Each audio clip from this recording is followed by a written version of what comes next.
Hare Krishna, Hare Krishna, Krishna Krishna, Hare Hare, Hare Rama, Hare Rama, Rama Rama, Hare Hare. ज्ञानतिमिरान्धस्य ज्ञानाञ्जनशलाकया चक्षुरुन्मिलितं येन तस्मै श्रीगुरवे नमः। श्रीचैतन्यमनोभीष्टं स्थापितं येन भूतले स्वयं रूपः कदा मह्यं ददाति स्वपदान्तिकं वन्देऽहं श्रीगुरुश्रीयुतपदकमलं श्रीगुरून् वैष्णवांश्च श्रीरूपं साग्रजातं सहगण रघुनाथान्वितं तं सजीवं साद्वैतं सावधूतं परिजनसहितं कृष्णचैतन्यदेवं श्रीराधा कृष्णपादान् सहगण ललिता श्रीविशाखान्वितांश हे कृष्ण करुणा सिन्धु दीनबन्धु जगत्पते गोपीशा गोपिका कान्ता राधा कान्ता नमोस्तुते तप्त काञ्चन गौराङ्गी राधे वृन्दावनेश्वरी वृषभानुसुते देवी प्रणमामि हरिप्रिय वाञ्छाकल्पतरुभ्यश्च कृपा सिन्धुभ्य एव च पतितनां पावनेभ्यो वैष्णवेभ्यो नमो नमः। नमो विष्णुपादाय कृष्णप्रेष्ठाय भूतले श्रीमते जयपताकस्वामिनिति श्रीमती भक्तिवेदांत स्वामी नामिने नमस्ते सरस्वती देवी गौरवाणी प्रचारिणी निर्विशेष शून्यवादी आश्रित देशतारिणी जय श्री कृष्ण चैतन्य प्रभु नित्यानंद श्री अद्वैत गदाधर शिवासादि गौर भक्त वृंद हरे कृष्ण कृष्ण कृष्ण हरे हरे हरे राम राम राम हरे हरे ಹರೇ ಕೃಷ್ಣ ಎಲ್ಲರಿಗೂ ಶ್ರೀ ರಾಧಾ ಗೋವಿಂದ ಮಂಗಳೂರು ಇಸ್ಕಾನ್ ನಾಮನಿಷ್ಠ ಪ್ರಭುಗಳು ಆಯೋಜಿಸಿರುವ 2ನೇ ಹಂತದ ಭಗವದ್ಗೀತೆಯ ತರಗತಿಗೆ ಎಲ್ಲರಿಗೂ ಸ್ವಾಗತ. ಹರೇ ಕೃಷ್ಣ. ಹರೇ ಕೃಷ್ಣ ಮಾತಾಜಿ, ಪ್ರಣಾಮಗಳು. ಹರೇ ಕೃಷ್ಣ ಮಾತಾಜಿ. ಓಕೆ, ನಿನ್ನೆ ನೀವು ಯಾವ ಅಧ್ಯಾಯವನ್ನ ತಿಳ್ಕೊಂಡಿದ್ರಿ? ಹರೇ ಕೃಷ್ಣ.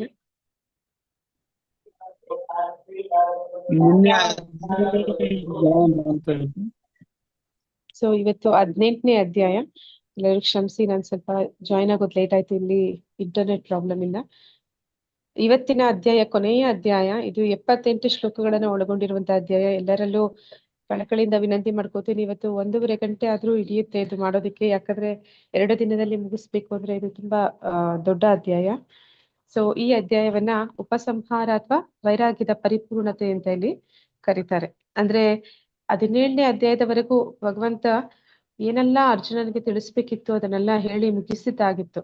18ನೇ ಅಧ್ಯಾಯ ಇಡೀ ಭಗವದ್ಗೀತೆಯ ಏನಂತ ಹೇಳ್ತಾರೆ, ಪುನರಾವರ್ತನೆ. ಮತ್ತೆ ಅದನ್ನ ರಿವೈಸ್ ಮಾಡ್ತಾರೆ ಅಂತ ಹೇಳ್ತಾರಲ್ಲ, ಒಳ್ಳೆ ಟೀಚರ್ ಏನ್ ಮಾಡ್ತಾರೆ ಅಂದ್ರೆ ಎಲ್ಲ ಪಾಠ ಮಾಡಿದಾದ್ಮೇಲೆ ಕೊನೆಯಲ್ಲಿ ಮತ್ತೆ ಎಲ್ಲವನ್ನು ಕೂಡ ಮತ್ತೆ ಮೇಲಕ್ಕೆ ಹಾಕಿಸ್ತಾರೆ. ಹಾಗೆ ಇಲ್ಲಿ ಕೃಷ್ಣ ಅರ್ಜುನ ಮತ್ತೆ ಹಿಂದಿನ ವಿಷಯಗಳನ್ನೇ ಮತ್ತೆ ಪುನರಾವರ್ತನೆ ಇಲ್ಲಿ ನಡೆಯುತ್ತೆ. ಮೊದಲನೇದಾಗಿ ನಾವು ನೋಡ್ತೀವಿ ಕರ್ಮ ಯೋಗದ ಬಗ್ಗೆ, ಕರ್ಮ ಸನ್ಯಾಸ ಯೋಗದ ಬಗ್ಗೆ. 3ನೇ ಅಧ್ಯಾಯ 5ನೇ ಅಧ್ಯಾಯದಲ್ಲಿ ಬಂದಂತಹ ವಿಷಯಗಳನ್ನೇ ಈ ಒಂದು 18ನೇ ಅಧ್ಯಾಯದ ಪ್ರಾರಂಭದಲ್ಲಿ ಮಾತಾಡ್ತಾರೆ. ನಂತರ ಕರ್ಮದ ಭಾಗವನ್ನೇ ಕೆಲವೊಂದು ಶ್ಲೋಕಗಳು ಬರುತ್ತೆ. ನಂತರ 19ನೇ ಶ್ಲೋಕ ಅಂತ ಅನ್ಕೋತೀನಿ, ಅಲ್ಲಿಂದ 40ನೇ ಶ್ಲೋಕದವರೆಗೆ ಅವರು ಕರ್ಮಯೋಗವನ್ನ ಮುಗಿಸಿ ಜ್ಞಾನ ಯೋಗದ ಕಡೆಗೆ ಬರ್ತಾರೆ. ಜ್ಞಾನ ಯೋಗ ಅಂದ್ರೆ ನಿನ್ನೆ ನೀವು 17ನೇ ಅಧ್ಯಾಯದಲ್ಲಿ 3 ಗುಣಗಳಲ್ಲಿ ಮಾಡುವಂತಹ ಕಾರ್ಯಗಳು ವಿಚಾರಗಳ ಬಗ್ಗೆ ತಿಳ್ಕೊಂಡ್ರಲ್ಲ, ಅದನ್ನೇ ಹೆಚ್ಚು ತಿಳಿತಾ ಹೋಗ್ತೀವಿ. ನಂತರ ನಾವು ಭಕ್ತಿ ಯೋಗದ ಬಗ್ಗೆ ತಿಳಿತೀವಿ. ಹೀಗೆ ಈ ಭಗವದ್ಗೀತೆಯನ್ನ ಅಂದ್ರೆ 6 ಅಧ್ಯಾಯಗಳಾಗಿ ಅದನ್ನ ವಿಂಗಡಿಸಿದ್ದಾರೆ. ಮೊದಲ 6 ಅಧ್ಯಾಯ ಯಾವುದ್ರ ಬಗ್ಗೆ ಹೇಳ್ತಾರೆ? ಹರೇ ಕೃಷ್ಣ. ಮೊದಲ 6 ಅಧ್ಯಾಯಗಳು ಹರೇ ಕೃಷ್ಣ ಮಾತಾಜಿ, ಕರ್ಮಯೋಗ ಮಾತಾಜಿ. ಮತ್ತೆ 7ರಿಂದ 12 ಜ್ಞಾನ ಯೋಗ ಅಲ್ಲ, ಭಕ್ತಿ ಯೋಗ. ಭಕ್ತಿ ಯೋಗದ ಬಗ್ಗೆ ಹೇಳ್ತಾರೆ. ಕೊನೆಯ 6 ಅಧ್ಯಾಯಗಳು ಜ್ಞಾನ ಯೋಗದ ಬಗ್ಗೆ ಹೇಳ್ತಾರೆ. ಈ 3 ವಿಚಾರಗಳನ್ನ ಈಗ ಪುನರಾವರ್ತನೆ ಆಗುತ್ತೆ, ಅದನ್ನೇ ನಾವು ನೋಡೋಣ. ಶ್ಲೋಕ 1. ಅರ್ಜುನ ಉವಾಚ ಸನ್ಯಾಸಸ್ಯ ಮಹಾಬಾಹೋ ತತ್ವಂ ಇಚ್ಛಾಮಿ ವೇದಿತುಂ ತ್ಯಾಗಸ್ಯ ಚ ಋಷಿಕೇಶ ಪೃಥಕ್ ಕೇಶಿ ನಿಷೂದನ. ಅನುವಾದ ಪ್ರಭುಪಾದರಿಂದ. ಪ್ರಭುಪಾದರಿಗೆ ಜಯವಾಗಲಿ. ಅರ್ಜುನ ಹೇಳಿದನು, ಮಹಾಬಾಹುವೆ, ಕೇಶಿ ರಾಕ್ಷಸರನ್ನು ಕೊಂದವನೇ, ಋಷಿಕೇಶನೇ, ತ್ಯಾಗ ಮತ್ತು ಸನ್ಯಾಸಗಳ ಉದ್ದೇಶವನ್ನು ತಿಳಿದುಕೊಳ್ಳಲು ನಾನು ಬಯಸುತ್ತೇನೆ. ಅಂದ್ರೆ ಅರ್ಜುನ ಮತ್ತೆ ಅಂದ್ರೆ ಈ ವಿಚಾರಗಳು ಈಗಾಗ್ಲೇ ಭಗವಂತ ಹೇಳಿದ್ದಾನೆ. ಇನ್ನು ಸವಿಸ್ತಾರವಾಗಿ ಅರ್ಜುನ ನಮ್ಗೆ ಅಂದ್ರೆ ಕೇಳಿಸ್ಕೊಳ್ತಾ ಇದ್ದಾನೆ ಕೃಷ್ಣನಿಂದ. ಆ ಮೂಲಕ ನಮಗೂ ತಿಳಿತಿದೆ. ಏನಂತ ಕೇಳ್ತಾ ಇದ್ದಾನೆ ಅಂದ್ರೆ, ಅವನ ಹೃದಯದಲ್ಲಿ ಬರ್ತಿರುವ ಪ್ರತಿಯೊಂದು ಸಂದೇಹಗಳು ಕೇಶಿ ರಾಕ್ಷಸ, ಆ ರಾಕ್ಷಸನಿಗೆ ಹೋಲಿಸ್ತಾ ಇದ್ದಾನೆ. ಅಂದ್ರೆ ಬಾಲ್ಯದಲ್ಲಿ ಕೃಷ್ಣ ಕೇಶಿ ರಾಕ್ಷಸನನ್ನ ಕೊಂದಿದ್ದ. ಆ ರೀತಿ ರಾಕ್ಷಸರ ರೀತಿಯಲ್ಲಿ ಈ ಸಂದೇಹಗಳು ಅವನಲ್ಲಿ ಒಂದಾದ ನಂತರ ಒಂದು ಬರ್ತಾ ಇದೆ. ಅವುಗಳನ್ನ ನೀನೇ ನಿವಾರಿಸ್ಬೇಕು ಅಂತ ಹೇಳಿ ಆ ಋಷಿಕೇಶ ಅಂದ್ರೆ ಇಂದ್ರಿಯಗಳ ಒಡೆಯನಾದ ಕೃಷ್ಣನನ್ನ ಕೇಳ್ತಾ ಇದ್ದಾನೆ. ತ್ಯಾಗ ಮತ್ತೆ ಸನ್ಯಾಸದ ಉದ್ದೇಶವನ್ನ ನಾನು ತಿಳ್ಕೊಳ್ಳೋಕೆ ಬಯಸ್ತೀನಿ ಅಂತ ಇಲ್ಲಿ ಹೇಳ್ತಾ ಇದ್ದಾನೆ. ತ್ಯಾಗ ಅಂದ್ರೆ ಏನು, ಸನ್ಯಾಸ ಅಂದ್ರೆ ಏನು ಅಂತ ಪ್ರಶ್ನೆ ಮಾಡ್ತಾ ಇದ್ದಾನೆ. ಮತ್ತೆ ಶ್ಲೋಕ 2. ಶ್ರೀ ಭಗವಾನ್ ಉವಾಚ ಕಾಮ್ಯಾನಾಂ ಕರ್ಮಣಾಂ ನ್ಯಾಸಂ ಸನ್ಯಾಸಂ ಕವಯೋ ವಿದು ಸರ್ವಕರ್ಮ ಫಲತ್ಯಾಗಂ ರಾಹುಸ್ತ್ಯಾಗಂ ವಿಚಕ್ಷಣಃ. ಭಗವಂತ ಹೇಳ್ತಾ ಇದ್ದಾನೆ, ದೇವೋತ್ತಮ ಪರಮ ಇದು ಪುಟ ಇರುಮ ಅದು ತುಂಬಾ ಇದೆ. ಇವತ್ತು 40 ಶ್ಲೋಕ ನಾನು ಹೇಗಾದ್ರೂ ಮುಗಿಸ್ಬೇಕು. ನಿಮ್ ಕೈಲಿ ಓದಿಸಿದ್ರೆ ಅದು ತುಂಬಾ ನಿಧಾನ ಆಗ್ಬಿಡುತ್ತೆ. 1.5 ಗಂಟೆನೂ ಸಾಲಲ್ಲ ನನ್ಗೆ ಆಮೇಲೆ. ಇವತ್ತು ಒಂದು ದಿನ ಕ್ಷಮಿಸಿ ಪ್ಲೀಸ್. ದೇವೋತ್ತಮ ಪರಮ ಪುರುಷನು ಹೀಗೆ ಹೇಳಿದನು, ಐಹಿಕ ಬಯಕೆಯ ಆಧಾರವಿರುವ ಕರ್ಮಗಳನ್ನು ತ್ಯಜಿಸುವುದನ್ನೇ ಮಹಾವಿದ್ವಾಂಸರು ಸನ್ಯಾಸ ಎಂದು ಕರೆಯುತ್ತಾರೆ. ಎಲ್ಲ ಕರ್ಮಗಳ ಫಲಗಳನ್ನು ಬಿಟ್ಟು ಬಿಡುವುದನ್ನೇ ವಿದ್ವಾಂಸರು ತ್ಯಾಗ ಎಂದು ಕರೆಯುತ್ತಾರೆ. ಇಲ್ಲಿ ಭಗವಂತ ಸ್ವಯಂ ದೇವೋತ್ತಮ ಪರಮ ಪುರುಷನೇ ಆದ್ರೂ ಕೂಡ ಅವನು ವಿದ್ವಾಂಸರನ್ನ ಇಲ್ಲಿ ಅವರ ಒಂದು ವಿಚಾರವನ್ನ ಮೊದಲು ಮಂಡಿಸ್ತಾ ಇದ್ದಾನೆ. ವಿದ್ವಾಂಸರು ಯಾವ ರೀತಿ ಇದನ್ನ ಈ ಒಂದು ತ್ಯಾಗ ಮತ್ತೆ ಸನ್ಯಾಸ ಅನ್ನೋದಕ್ಕೆ ಯಾವ ರೀತಿ ವಿವರಿಸ್ತಾರೆ ಅಂತ ಇಲ್ಲಿ ಹೇಳ್ತಾ ಇದ್ದಾರೆ. ಅಂದ್ರೆ ವಿದ್ವಾಂಸರ ಅವರ ಒಂದು ಕಡೆಯಿಂದ ಅವ್ರು ಹೇಗೆ ಹೇಳ್ತಾರೆ ಅಂದ್ರೆ, ಐಹಿಕ ಬಯಕೆಗಳು ಅಂದ್ರೆ ಕಾಮ್ಯ ಕರ್ಮಗಳನ್ನ ಬಿಟ್ಟು ಬಿಡೋದನ್ನ ಸನ್ಯಾಸ ಅಂತ ಕರಿತಾ ಇದ್ದಾರೆ. ಮತ್ತೆ ಕರ್ಮದ ಫಲವನ್ನ ಬಿಡೋದನ್ನ ತ್ಯಾಗ ಅಂತ ಕರೀತಾರೆ ಅಂತ ಹೇಳಿ ಹೇಳ್ತಿದ್ದಾರೆ. ಶ್ಲೋಕ 3. ತ್ಯಾಜ್ಯಂ ದೋಷವದಿತ್ಯೇಕೆ ಕರ್ಮ ಪ್ರಾಹುರ್ಮನೀಷಿಣಃ ಯಜ್ಞದಾನ ತಪಃಕರ್ಮ ನಾತ್ಯಾಜ್ಯಂ ಇತಿ ಚಾಪರೇ. ಪ್ರಭುಪಾದರಿಗೆ ಜಯವಾಗಲಿ. ಎಲ್ಲ ಬಗೆಯ ಕಾಮ್ಯ ಕರ್ಮಗಳು ದೋಷಯುಕ್ತ, ಅವುಗಳನ್ನು ಬಿಟ್ಟು ಬಿಡಬೇಕೆಂದು ಕೆಲವರು ವಿದ್ವಾಂಸರು ಹೇಳುತ್ತಾರೆ. ಇನ್ನು ಕೆಲವರು ಮಹಾಚಿಂತಕರು ಯಜ್ಞ ದಾನ ಮತ್ತು ತಪಸ್ಸುಗಳನ್ನು ಬಿಡಲೇಬಾರದು ಎಂದು ಹೇಳುತ್ತಾರೆ.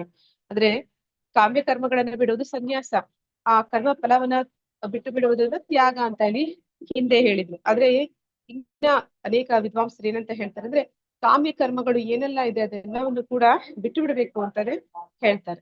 ಆದ್ರೆ ಕಾಮ್ಯ ಕರ್ಮಗಳನ್ನ ನಾವು ಪರಿಪೂರ್ಣವಾಗಿ ಬಿಡೋದಕ್ಕೆ ಸಾಧ್ಯ ಆಗೋದಿಲ್ಲ. ಕಾಮ್ಯ ಕರ್ಮಗಳು ಅಂತಂದಾಗ ಅಂದ್ರೆ ನಮ್ಗೆ ಅದರಲ್ಲಿ ಫಲದಲ್ಲಿ ಇಚ್ಛೆ ಇಟ್ಕೊಂಡು ಮಾಡುವಂತಹ ಆ ಬಯಕೆಗಳು ಇಟ್ಕೊಂಡು ಮಾಡುವಂತಹ ಕರ್ಮಗಳು. ಎಲ್ಲರೂ ಎಲ್ಲ ಬಯಕೆಗಳನ್ನ ಬಿಟ್ಟು ಬಿಡಕ್ಕಾಗುತ್ತಾ? ಹರೇ ಕೃಷ್ಣ. ಆಸೆಗಳೇ ಇಲ್ಲದೆ ಇರೋದಕ್ಕೆ ಸಾಧ್ಯ ಇದೆಯಾ? ಇಲ್ಲ ಮಾತಾಜಿ. ಇಲ್ಲ ಮಾತಾಜಿ. ಆದ್ರೆ ನಮ್ಮ ಆಸೆಗಳು ಎಂತದಾಗಿರ್ಬೇಕು ಅನ್ನೋದನ್ನ ಸರಿಪಡಿಸ್ಕೋಬೇಕಾಗತ್ತೆ. ಅಂದ್ರೆ ನಾನು ಭಗವಂತನ ಭಕ್ತಿಯಲ್ಲಿ ನಾ ಮುಂದುವರಿತೀನಿ ಅನ್ನುವಂತಹ ಇಚ್ಛೆನ ಬೆಳೆಸ್ಕೊಳ್ಳುವಂಥದ್ದು ಅದು ಒಳ್ಳೆ ರೀತಿಯ ಕಾಮ್ಯ ಕರ್ಮ ಆಗುತ್ತೆ. ಆದ್ರೆ ಅದನ್ನ ಬಿಟ್ಟು ನಾನು ಇಂದ್ರಿಯ ಭೋಗವನ್ನ ಮಾಡ್ತೀನಿ ಅಂತ ಅನ್ಕೊಂಡಾಗ ಮಾಡುವಂತ ಕಾಮ್ಯ ಕರ್ಮ ಅದು ದೋಷಯುಕ್ತವಾಗುತ್ತೆ. ಹಾಗೆ ಇಲ್ಲಿ ಹೇಳ್ತಾ ಇದ್ದಾರೆ. ಅದಕ್ಕೆ ಇನ್ನು ಕೆಲವು ವಿದ್ವಾಂಸರು ಏನಂತ ಹೇಳ್ತಾ ಇದ್ದಾರೆ, ಯಜ್ಞ ದಾನ ತಪಸ್ಸನ್ನ ಬಿಡ್ಲೇಬಾರ್ದು ಅಂತ ಹೇಳ್ತಾ ಇದ್ದಾರೆ. ಯಜ್ಞ ದಾನ ತಪಸ್ಸನ್ನ ಮುಂದಕ್ಕೆ ಹೇಳ್ತಾರೆ. ಪಾವನಾನಿ ಮನಿಷಿನಃ ಅಂತ, ಅಂದ್ರೆ ಮಹಾತ್ಮರನ್ನು ಕೂಡ ಅದು ಪಾವನಗೊಳಿಸುತ್ತೆ ಅಂತ. ಯಾಕೆ ಅನ್ನೋದನ್ನ ನಾನು ಆಮೇಲೆ ಹೇಳ್ತೀನಿ. ಯಜ್ಞ ದಾನ ತಪಸ್ಸು ಅದನ್ನ ಬಿಡಲೇಬಾರ್ದು ಅಂತ ಇನ್ನು ಕೆಲವು ವಿದ್ವಾಂಸರು ಹೇಳ್ತಾರೆ ಅಂತ ಈ ವಿದ್ವಾಂಸರ ಅಭಿಪ್ರಾಯವನ್ನೇ ಭಗವಂತ ಮೊದಲಿಗೆ ಹೇಳ್ತಾ ಇದ್ದಾನೆ. ಶ್ಲೋಕ 4. ನಿಶ್ಚಯಂ ಶೃಣು ಮೇ ತತ್ರ ತ್ಯಾಗೇ ಭರತಸ್ತಮ ತ್ಯಾಗೋ ಹಿ ಪುರುಷ ವ್ಯಾಘ್ರ ತ್ರಿವಿಧ ಸಂಪ್ರಕೀರ್ತಿತಃ. ಅನುವಾದ ಪ್ರಭುಪಾದರಿಗೆ ಜಯವಾಗಲಿ. ಭರತ ವಂಶಜರಲ್ಲಿ ಶ್ರೇಷ್ಠನಾದವನೇ, ಸನ್ಯಾಸವನ್ನು ಕುರಿತು ನನ್ನ ನಿರ್ಣಯವನ್ನು ಈಗ ಕೇಳು. ಮನುಷ್ಯರಲ್ಲಿ ವ್ಯಾಘ್ರನಾದವನೇ, ಧರ್ಮ ಗ್ರಂಥಗಳಲ್ಲಿ ಸನ್ಯಾಸವು 3 ಬಗೆಗಳದು ಎಂದು ಹೇಳಿದೆ. ಅಂದ್ರೆ ಇಲ್ಲಿ ಈಗ ಭಗವಂತನ ಒಂದು ಅಭಿಪ್ರಾಯವನ್ನ ಹೇಳ್ತಾ ಇದ್ದಾನೆ. ಸನ್ಯಾಸವನ್ನ ಕುರಿತು ಭಗವಂತನ ನಿರ್ಣಯ ಏನು ಅಂತ ಇಲ್ಲಿ ಹೇಳ್ತಾ ಇದ್ದಾನೆ. ಮನುಷ್ಯರಲ್ಲಿ ವ್ಯಾಘ್ರನಾದವನೇ, ಧರ್ಮಗ್ರಂಥಗಳಲ್ಲಿ ಸನ್ಯಾಸವು 3 ಬಗೆಗಳದು ಎಂದು ಹೇಳಿದೆ. ಅಂದ್ರೆ ಈ 3 ಬಗೆಗಳದು ಅಂದ ಕೂಡಲೇ ನಮ್ಗೆ ನಿನ್ನೆ ಅಧ್ಯಾಯ ನೆನಪಾಗ್ಬೇಕು. ಹೇಗೆ ಅದು 3 ಬಗೆಗಳದಾಗತ್ತೆ? ಹರಿಕೃಷ್ಣ, ಸನ್ಯಾಸದಲ್ಲಿ 3 ಬಗೆ ಅಂತ ಇದ್ದಾನೆ, ಹೇಗೆ ಅದು 3 ಆಗುತ್ತೆ? ಶಾರೀರಿಕ ಮಾನಸಿಕ ಮತ್ತು ಮಾತು ಇಲ್ಲ ಸಾತ್ವಿಕ ರಾಜಸ ತಾಮಸ ಯಾತ್ರ ಇದು ಸಾತ್ವಿಕ ರಾಜಸ ತಾಮಸ 3 ಗುಣಗಳಲ್ಲಿದ್ದಾಗ ನಾವು ಮಾಡುವಂತ ತ್ಯಾಗಗಳು 3 ರೀತಿಯದ್ದಾಗಿರುತ್ತೆ ಅನ್ನೋದನ್ನ ಇಲ್ಲಿ ಕುರಿತು ಹೇಳ್ತಾ ಇದ್ದಾನೆ. ಈ ಸನ್ಯಾಸ ಅನ್ನುವಂಥದ್ದು ಕೂಡ 3 ಬಗೆಗಳದ್ದಾಗತ್ತೆ. ಆ ಒಂದು 3 ಗುಣಗಳ ಒಂದು ಅಧೀನದಲ್ಲಿ ಬಂದಾಗ ಅದನ್ನ ಏನ್ ಹೇಳ್ತಾ ಇದ್ದಾರೆ, ಯಾವ ಐಹಿಕ ಪ್ರಕೃತಿಯ ಗುಣಗಳಲ್ಲಿ ಮಾಡಿದೆ ಎನ್ನುವುದಕ್ಕೆ ಅನುಗುಣವಾಗಿ ಅದನ್ನ ಪರಿಶೀಲಿಸಬೇಕು ಅಂತ ಹೇಳಿ ಹೇಳ್ತಾ ಇದ್ದಾರೆ. ಶ್ಲೋಕ 5 ಯಜ್ಞದಾನ ತಪಕರ್ಮಾನ ತ್ಯಾಜ್ಯಂ ಕಾರ್ಯಮೇವ ತತ್ ಯಜ್ಞೋದಾನಂ ತಪಶ್ಚೈವ ಪಾವನಾನಿ ಮನೀಷಿನಾಂ. ಯಜ್ಞ ದಾನ ತಪಸ್ಸುಗಳನ್ನು ಬಿಡಬಾರದು, ಅವುಗಳನ್ನು ಮಾಡಬೇಕು. ವಾಸ್ತವವಾಗಿ ಯಜ್ಞ ದಾನ ತಪಸ್ಸುಗಳು ಮಹಾತ್ಮರನ್ನು ಸಹ ಪರಿಶುದ್ಧಗೊಳಿಸುತ್ತವೆ. ಅಂದ್ರೆ ಇದು ಭಗವಂತನ ನಿರ್ಣಯ. ಭಗವಂತ ಹೇಳ್ತಿರುವಂತದ್ದು ಯಜ್ಞ ದಾನ ತಪಸ್ಸನ್ನ ಯಾವುದೇ ಸಂದರ್ಭದಲ್ಲಿ ಎಂಥದೇ ವ್ಯಕ್ತಿ ಆಗಿದ್ರು ಕೂಡ ಅವನದನ್ನ ಬಿಡಬಾರದು ಅಂತ. ಅಂದ್ರೆ ಇಲ್ಲಿ ಕರ್ಮಗಳಲ್ಲಿ 3 ರೀತಿ ಕರ್ಮಗಳ ಬಗ್ಗೆ ಹೇಳ್ತಾರೆ. ಒಂದು ನಿತ್ಯ ಕರ್ಮ ಅಂತ ಹೇಳ್ತಾರೆ. ನಿತ್ಯ ಕರ್ಮವನ್ನು ಯಾರು ಬಿಡಬಾರ್ದು ಅಂತ ಹೇಳ್ತಾರೆ. ಅಂದ್ರೆ ಬೆಳಿಗ್ಗೆ ಆರತಿಯಲ್ಲಿ ಪಾಲ್ಗೊಳ್ಳುವಂಥದ್ದು, ಮತ್ತೆ ಪ್ರತಿದಿನ ಸಂಕೀರ್ತನೆ ಮಾಡುವಂಥದ್ದು, ಭಗವದ್ಗೀತೆ ಭಾಗವತ ಓದುವಂಥದ್ದು, ಸಂಧ್ಯಾ ವಂದನೆಗಳನ್ನ ಬ್ರಾಹ್ಮಣರಾಗಿದ್ರೆ ಮಾಡ್ತಾರೆ ಅವರು. ಮತ್ತೆ ಭಗವಂತನಿಗೆ ನೈವೇದ್ಯ ಪ್ರಸಾದ ಮಾಡುವಂಥದ್ದು, ಇದು ನಿತ್ಯ ಕರ್ಮ, ಪ್ರತಿದಿನ ಮಾಡುವಂತ ಕರ್ಮ. ಇದನ್ನ ಸನ್ಯಾಸಿ ಅದನ್ನು ಕೂಡ ಬಿಡೋ ಹಾಗಿಲ್ಲ. ಇನ್ನೊಂದು ಬರುವಂತದ್ದು ನೈಮಿತ್ತಿಕ ಕರ್ಮ ಅಂತ ಹೇಳ್ತಾರೆ. ನೈಮಿತ್ತಿಕ ಕರ್ಮಗಳು ಅಂತಂದ್ರೆ ಅದು ವಿಶೇಷದ ಸಂದರ್ಭಗಳಲ್ಲಿ ಮಾಡುವಂಥದ್ದು. ಅಂದ್ರೆ ಮಗು ಹುಟ್ಟಿದಾಗ ಮಾಡುವಂಥದ್ದು, ಜಾತ ಸಂಸ್ಕಾರ ಅನ್ನುವಂಥದ್ದು, ಯಾರಾದ್ರೂ ಮನೆಯಲ್ಲಿ ಸಾವಾದಾಗ ಅಂತ್ಯ ಸಂಸ್ಕಾರ ಅನ್ನುವಂಥದ್ದು, ಅಥವಾ ಯಾರಿಗಾದ್ರೂ ಮದುವೆ ಸಮಯದಲ್ಲಿ ಮಾಡುವಂಥದ್ದು, ವಿವಾಹ ಸಂಸ್ಕಾರಗಳು, ಇವೆಲ್ಲ ನೈಮಿತ್ತಿಕ ಕರ್ಮಗಳು. ಅದನ್ನು ಕೂಡ ಯಾರು ತ್ಯಾಗ ಮಾಡುವಂತಿಲ್ಲ. ಆದ್ರೆ ಕಾಮ್ಯ ಕರ್ಮಗಳನ್ನ ತ್ಯಾಗ ಮಾಡಬಹುದು ಅಂತ ಹೇಳ್ತಾರೆ. ಕಾಮ್ಯ ಕರ್ಮಗಳು ಅಂತಂದ್ರೆ ಐಹಿಕ ಇಚ್ಛೆಗಳನ್ನ ಇಟ್ಕೊಂಡು ಮಾಡುವಂತಹ ಕಾರ್ಯಗಳು. ಹಾಗೆ ಇಲ್ಲಿ ಯಜ್ಞದಾನ ತಪಸ್ಸನ್ನ ಯಾರು ಬಿಡುವಂತಿಲ್ಲ ಅಂತ ಇಲ್ಲಿ ಹೇಳ್ತಾ ಇರುವಂತದ್ದು. ಯಾಕೆ ಅಂದ್ರೆ ಈ 3 ರೀತಿಯ ಕ್ಲೇಶಗಳು ಇದೆ ಅಂತ ಹೇಳ್ತಾರೆ. ನೆನಪಿದೆಯಾ ಯಾರಿಗಾದ್ರೂ 3 ರೀತಿಯ ಕ್ಲೇಶಗಳು ಯಾವ್ದೆಲ್ಲ ಅಂತ? ಹರೇ ಕೃಷ್ಣ ಮಾತಾಜಿ. ಹಾ ಮತ್ತೆ ಆದಿಭೌತಿಕ, ಆಧ್ಯಾತ್ಮಿಕ, ಆದಿಭೌತಿಕ ಮತ್ತೆ ಆದಿದೈವಿಕ ಮಾತಾಜಿ. ಹರೇ ಹಾ ಕೃಷ್ಣ. ಮಾತಾಜಿ, ಈ 3 ಕ್ಲೇಶಗಳು ಹೇಗೆ ಬರುತ್ತೆ ಅಂತಂದ್ರೆ, ಆದಿದೈವಿಕ ಕ್ಲೇಶಗಳು ಅಂದ್ರೆ ದೇವತೆಗಳು ನಮ್ಮ ಮೇಲೆ ಕೋಪಗೊಂಡಾಗ ಪ್ರಕೃತಿ ವಿಕೋಪಗಳಾಗುತ್ತೆ. ಒಂದು ಭೂಕಂಪ ಆಗುವಂಥದ್ದು, ಸುನಾಮಿ ಬರುವಂಥದ್ದು, ಅಥವಾ ಚಂಡಮಾರುತ ಬೀಸುವಂಥದ್ದು, ಇದೆಲ್ಲ ಕೂಡ ಪ್ರಕೃತಿ ವಿಕೋಪಗಳು. ಅದು ಆಗುವಂಥದ್ದು ದೇವತೆಗಳಿಂದ. ಅದನ್ನ ಆದಿದೈವಿಕ ಕ್ಲೇಶಗಳು ಅಂತ ಕರೀತಾರೆ. ಆಧ್ಯಾತ್ಮಿಕ ಕ್ಲೇಶಗಳು ಅಂದ್ರೆ ಒಬ್ಬ ವ್ಯಕ್ತಿ ತನ್ನ ದೇಹದಲ್ಲಿಯೇ ಅನುಭವಿಸುವಂಥದ್ದು, ಶಾರೀರಿಕವಾಗಿರ್ಬೋದು, ಮಾನಸಿಕವಾಗಿರ್ಬೋದು, ಅವನಿಗೆ ಬರುವಂತಹ ಕಾಯಿಲೆಗಳು, ಅದನ್ನ ಆಧ್ಯಾತ್ಮಿಕ ಕ್ಲೇಶಗಳು ಅಂತಾರೆ. ಆದಿ ಭೌತಿಕ ಕ್ಲೇಶಗಳು ಅಂತಂದ್ರೆ ಇನ್ನೊಂದು ಜೀವಿಯಿಂದ ಉಂಟಾಗುವಂತಹ ತೊಂದರೆಗಳು. ಅಂದ್ರೆ ಹಾವು ಕಚ್ಚುವಂಥದ್ದು, ಅಥವಾ ಇನ್ಯಾವುದೇ ಪ್ರಾಣಿಯಿಂದ, ನಮ್ಗೆ ನಾಯಿ ಕಚ್ಚುವಂಥದ್ದು, ಅಥವಾ ಇನ್ಯಾವುದೋ ಒಂದು ಪ್ರಾಣಿಯಿಂದ ಈ ಮಲೇರಿಯಾ ಬರುವಂಥದ್ದು, ಆ ರೀತಿ ಕಾಯಿಲೆಗಳು, ಅವುಗಳನ್ನ ಆದಿ ಭೌತಿಕ ಕ್ಲೇಶಗಳು ಅಂತ ಹೇಳ್ತಾರೆ. ಈ 3 ಯಜ್ಞದಾನ ತಪಸ್ಸು ಅದ್ ಯಾಕೆ ಮಾಡ್ಬೇಕು ಅನ್ನೋದನ್ನ ಇಲ್ಲಿ ನೋಡ್ತಾ ಇದ್ವಿ. ಯಜ್ಞ ಮಾಡೋದ್ರಿಂದ ಏನಾಗುತ್ತೆ ಅಂದ್ರೆ ದೇವತೆಗಳು ಸಂತೃಪ್ತರಾಗ್ತಾರೆ. ಯಜ್ಞ ಪುರುಷ ದೇವೋತ್ತಮ ಪರಮಪುರುಷ ಅವನು ತೃಪ್ತನಾದ ಅಂದ್ರೆ ಆ ಮೂಲಕ ಎಲ್ಲ ದೇವತೆಗಳು ಸಂತುಷ್ಟಿಯನ್ನು ಹೊಂದುತ್ತಾರೆ. ಸಂತುಷ್ಟಿಯನ್ನು ಹೊಂದಿದಾಗ ಏನಾಗುತ್ತೆ, ನಮಗೆ ಬರಲಿರುವ ಈ ಆದಿ ದೈವಿಕ ಕ್ಲೇಶಗಳು, ಪ್ರಕೃತಿ ವಿಕೋಪಗಳಿಂದ ನಾವು ನಮ್ಮನ್ನ ಕಾಪಾಡ್ಕೊಳ್ಳಿಕ್ಕೆ ಸಾಧ್ಯ ಆಗುತ್ತೆ. ಅದೇ ರೀತಿ ದಾನ ಕೊಡುವಂಥದ್ದು ನಾವು ಇನ್ನೊಂದು ಜೀವಿಗೆ ದಾನವನ್ನ ಕೊಡ್ತೀವಿ. ಹಾಗೆ ಕೊಡೋದ್ರಿಂದ ಏನಾಗುತ್ತೆ ಅಂದ್ರೆ ಬೇರೆ ಜೀವಿಗಳಿಂದ ನಮಗೆ ಒದಗಿ ಬರುವಂತಹ ಕಷ್ಟಗಳು, ಅಂದ್ರೆ ಆದಿ ಭೌತಿಕ ಕ್ಲೇಶಗಳು ಅಂತ ಹೇಳಿದೆ. ಬೇರೆ ಒಂದು ಈಗ ಕೊರೋನಾ ಇದೆಲ್ಲ ಬೇರೆ ಜೀವಿಗಳಿಂದ ಬಂದಂಥದ್ದು. ಅಂತಹ ಕಷ್ಟಗಳು, ಕ್ಲೇಶಗಳು ನಮ್ಗೆ ನಿವಾರಣೆ ಆಗುತ್ತೆ. ತಪಸ್ಸು ಅಂತಂದ್ರೆ ಈಗ ನಾವು ಏಕಾದಶಿ ವ್ರತಗಳನ್ನ ಮಾಡುವಂಥದ್ದು ಕೂಡ ಒಂದು ತಪಸ್ಸು ಅಂತ ಹೇಳ್ಬೋದು. ಅಥವಾ ಬೆಳಗಿನ ಜಾವ ಬೇಗ ಹೇಳುವಂಥದ್ದು ಕೂಡ ತಪಸ್ಸು ಅಂತ ಹೇಳ್ಬೋದು. ಅಥವಾ ಪ್ರತಿದಿನ 16 ಸುತ್ತು ಜಪ ಮಾಡುವುದು ಕೂಡ ಒಂದು ತಪಸ್ಸು. ಈ ತಪಸ್ಸನ್ನ ಮಾಡೋದ್ರಿಂದ ಏನಾಗುತ್ತೆ, ನಮ್ಮ ದೇಹದಲ್ಲಿ ಉತ್ಪತ್ತಿಯಾಗುವ ಬೇರೆ ಬೇರೆ ಕಾಯಿಲೆಗಳು ಏನಿರುತ್ತೆ, ಅಂದ್ರೆ ಮಾನಸಿಕವಾಗಿ ಅಥವಾ ಶಾರೀರಿಕವಾಗಿ ಆಗುವಂತ ಕಾಯಿಲೆಗಳು, ಅದು ನಿವಾರಣೆ ಆಗುತ್ತೆ. ಏಕಾದಶಿ ವ್ರತ ಮಾಡೋದ್ರಿಂದ ಸೈಂಟಿಫಿಕ್ ಆಗಿ ಕೂಡ ತುಂಬಾ ಒಳ್ಳೇದು ಅಂತ ಹೇಳ್ತಾರೆ. ಏನಂದ್ರೆ ಪ್ರತಿ ಸತಿ ನಾವು ಊಟ ಮಾಡುವಾಗ ದೇಹಕ್ಕೆ ಎಷ್ಟು ಅವಶ್ಯಕತೆ ಇದೆಯೋ ಅದಕ್ಕಿಂತ ಹೆಚ್ಚು ಊಟ ಮಾಡ್ತೀವಿ ಅಂತಾರೆ. ಹೆಚ್ಚು ಊಟ ಮಾಡಿದ್ದೇನಾಗತ್ತೆ, ದೇಹದಲ್ಲಿ ಹೆಚ್ಚಾಗಿ ಸಂಗ್ರಹ ಆಗ್ತಾ ಆಗ್ತಾ ಡಯಾಬಿಟಿಸ್, ಕ್ಯಾನ್ಸರ್ಗೆ ಕಾರಣ ಆಗುತ್ತೆ. ಅದನ್ನ ನಾವು ಒಂದು ದಿನ ಉಪವಾಸ ಮಾಡುವಾಗ ಏನಾಗುತ್ತೆ, ಈ ದೇಹ ಅದನ್ನ ಬಳಸ್ಕೊಳ್ಳುತ್ತೆ ಉಪವಾಸ ಇದ್ದ ದಿನ. ಹಾಗೆ ಅದು ಆರೋಗ್ಯವಾಗಿ ಕೂಡ ಒಳ್ಳೇದಾಗುತ್ತೆ. ಮತ್ತೆ ಜಪ ಮಾಡುವಂಥದ್ದು ಕೂಡ, ಅದು ಕೂಡ ಅಷ್ಟಾಂಗ ಯೋಗದ ಹಾಗೆ ಮನಸ್ಸಿನ ಮೇಲೆ ನಿಯಂತ್ರಣವನ್ನ ನಾವು ಸಾಧಿಸ್ತೀವಿ, ಏಕಾಗ್ರತೆಯನ್ನ ಸಾಧಿಸ್ತೀವಿ. ಆಗ ಏನಾಗುತ್ತೆ, ಅದು ಮಾನಸಿಕವಾಗಿ ಕೂಡ ನಮ್ಗೆ ಆರೋಗ್ಯವನ್ನ ಕೊಡುತ್ತೆ. ಅದೇ ರೀತಿ ಬೆಳಗಿನ ಜಾವ ಬೇಗ ಹೇಳುವಂಥದ್ದು, ಅದು ಕೂಡ ಮನಸ್ಸಿಗೆ ದೇಹಕ್ಕೆ ಆರೋಗ್ಯವನ್ನು ಕೊಡುವಂತಹ ವಿಷಯಗಳು. ಹೀಗೆ ಈ 3 ವಿಚಾರಗಳನ್ನ ಯಾವುದೇ ವ್ಯಕ್ತಿ ಆಗಿದ್ರು ಕೂಡ, ಅವನು ಸನ್ಯಾಸಿಯಾಗಿದ್ರು ಸರಿ, ಅವನು ಏನೇ ಆಗಿದ್ರು ಸರಿ, ಅವನು ಬಿಡುವಂತಿಲ್ಲ ಅಂತ ಇಲ್ಲಿ ಹೇಳ್ತಾ ಇದ್ದಾನೆ. ಇಂತಹ ಮಹಾತ್ಮನೇ ಆಗಿದ್ರು ಕೂಡ ಅವನನ್ನು ಕೂಡ ಅದು ಪರಿಶುದ್ಧಗೊಳಿಸುತ್ತೆ ಅಂತ ಹೇಳಿ ಹೇಳ್ತಾ ಇದ್ದಾರೆ. ಇಲ್ಲಿ ವಿವಾಹ ಯಜ್ಞದ ಬಗ್ಗೆ ಭಾವಾರ್ಥದಲ್ಲಿ ಪ್ರಭುಪಾದರು ಕೊಟ್ಟಿದ್ದಾರೆ. ವಿವಾಹ ಯಜ್ಞ ಅಂತಂದ್ರೆ ಇಲ್ಲಿ ಎಲ್ಲರೂ ಕೂಡ ಸನ್ಯಾಸವನ್ನ ಸ್ವೀಕಾರ ಮಾಡೋದಿಲ್ಲ. ಅಂದ್ರೆ ಈಗ ಬ್ರಹ್ಮಚಾರಿಗಳು ಹಿಂದಿನ ಕಾಲದಲ್ಲಿ 5 ವರ್ಷಕ್ಕೆ ಆಶ್ರಮಕ್ಕೆ ಹೋಗ್ತಿದ್ರು, ಗುರುಕುಲಕ್ಕೆ. ಅಲ್ಲಿ ಅವರು 20 ವರ್ಷ ವೇದಾಧ್ಯಯನ ಮಾಡಿ ನಂತರ ಅದರಲ್ಲಿ 2% ಅಷ್ಟು ಜನ ಮಾತ್ರನೇ ನೇರವಾಗಿ ಸನ್ಯಾಸ ತಗೊಂತಾ ಇದ್ರು, ನೈಷ್ಠಿಕ ಬ್ರಹ್ಮಚಾರಿಗಳು ಅಂತ ಹೇಳ್ತಾರೆ. ಇನ್ನ ಉಳಿದವರು 90%, 98% ಜನ ಎಲ್ಲರೂ ಗೃಹಸ್ಥರಾಗ್ತಿದ್ರು.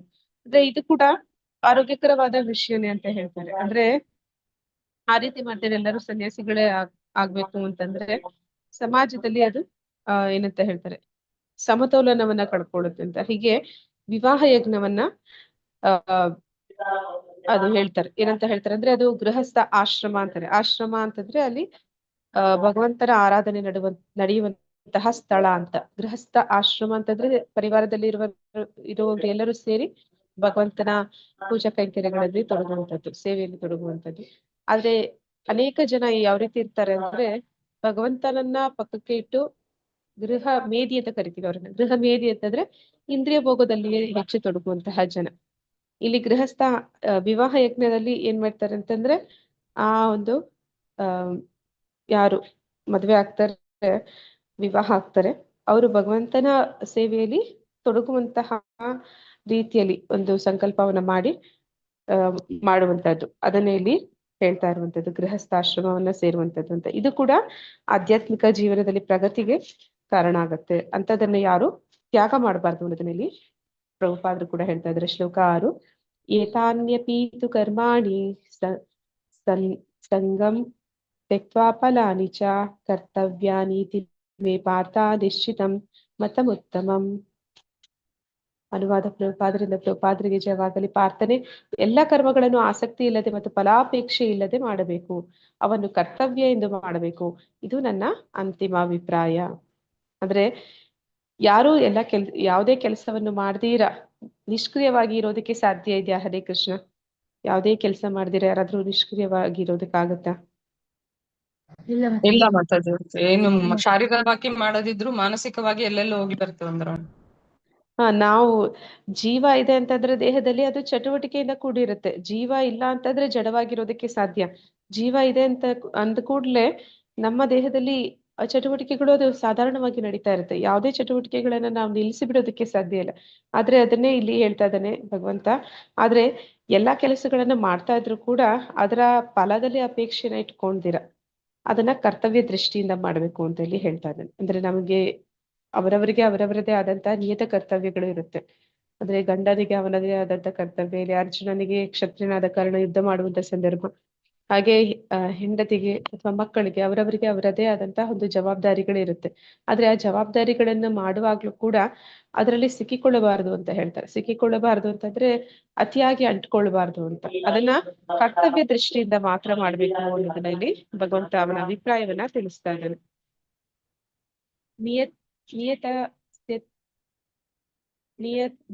ಹರೇ ಕೃಷ್ಣ ಮಾತಾಜಿ. ನಿಯತಸ್ಯ ತು ಸನ್ಯಾಸ ಕರ್ಮಾಣೋ ನೋಪಪದ್ಯತೆ ಮೋಹಾತಸ್ಯ ಪರಿತ್ಯಾಗಾಸ್ತಾಮಸ ಪರಿಕೀರ್ತಿತ. ಅನುವಾದ: ವಿಧಿತ ಕರ್ತವ್ಯಗಳನ್ನು ತ್ಯಜಿಸಲೇಬಾರದು. ಮನುಷ್ಯನು ಮೋಹದಿಂದಾಗಿ ತನ್ನ ನಿಯಮಿತ ಕರ್ತವ್ಯಗಳನ್ನು ಬಿಟ್ಟು ಬಿಟ್ಟರೆ ಅಂತಹ ಪರಿತ್ಯಾಗವು ತಾಮಸ ಗುಣದಲ್ಲಿ ಮಾಡುವುದು ಎಂದು ಹೇಳುತ್ತಾರೆ. ಹರೇ ಕೃಷ್ಣ ಮಾತಾಜಿ. ಧನ್ಯವಾದಗಳು ಮಾತಾಜಿ. ಇಲ್ಲಿ ಕರ್ತವ್ಯಗಳನ್ನು ಯಾರು ವಿತ್ತ ಕರ್ತವ್ಯಗಳು ಅಂದ್ರೆ ಅವರವರಿಗೆ ಕೊಟ್ಟಿರುವಂತಹ ಜವಾಬ್ದಾರಿಗಳನ್ನು ಯಾರು ಬಿಟ್ಟು ಬಿಡಬಾರ್ದು ಅಂತ ಹೇಳಿ ಹೇಳ್ತಾ ಇದ್ದಾರೆ.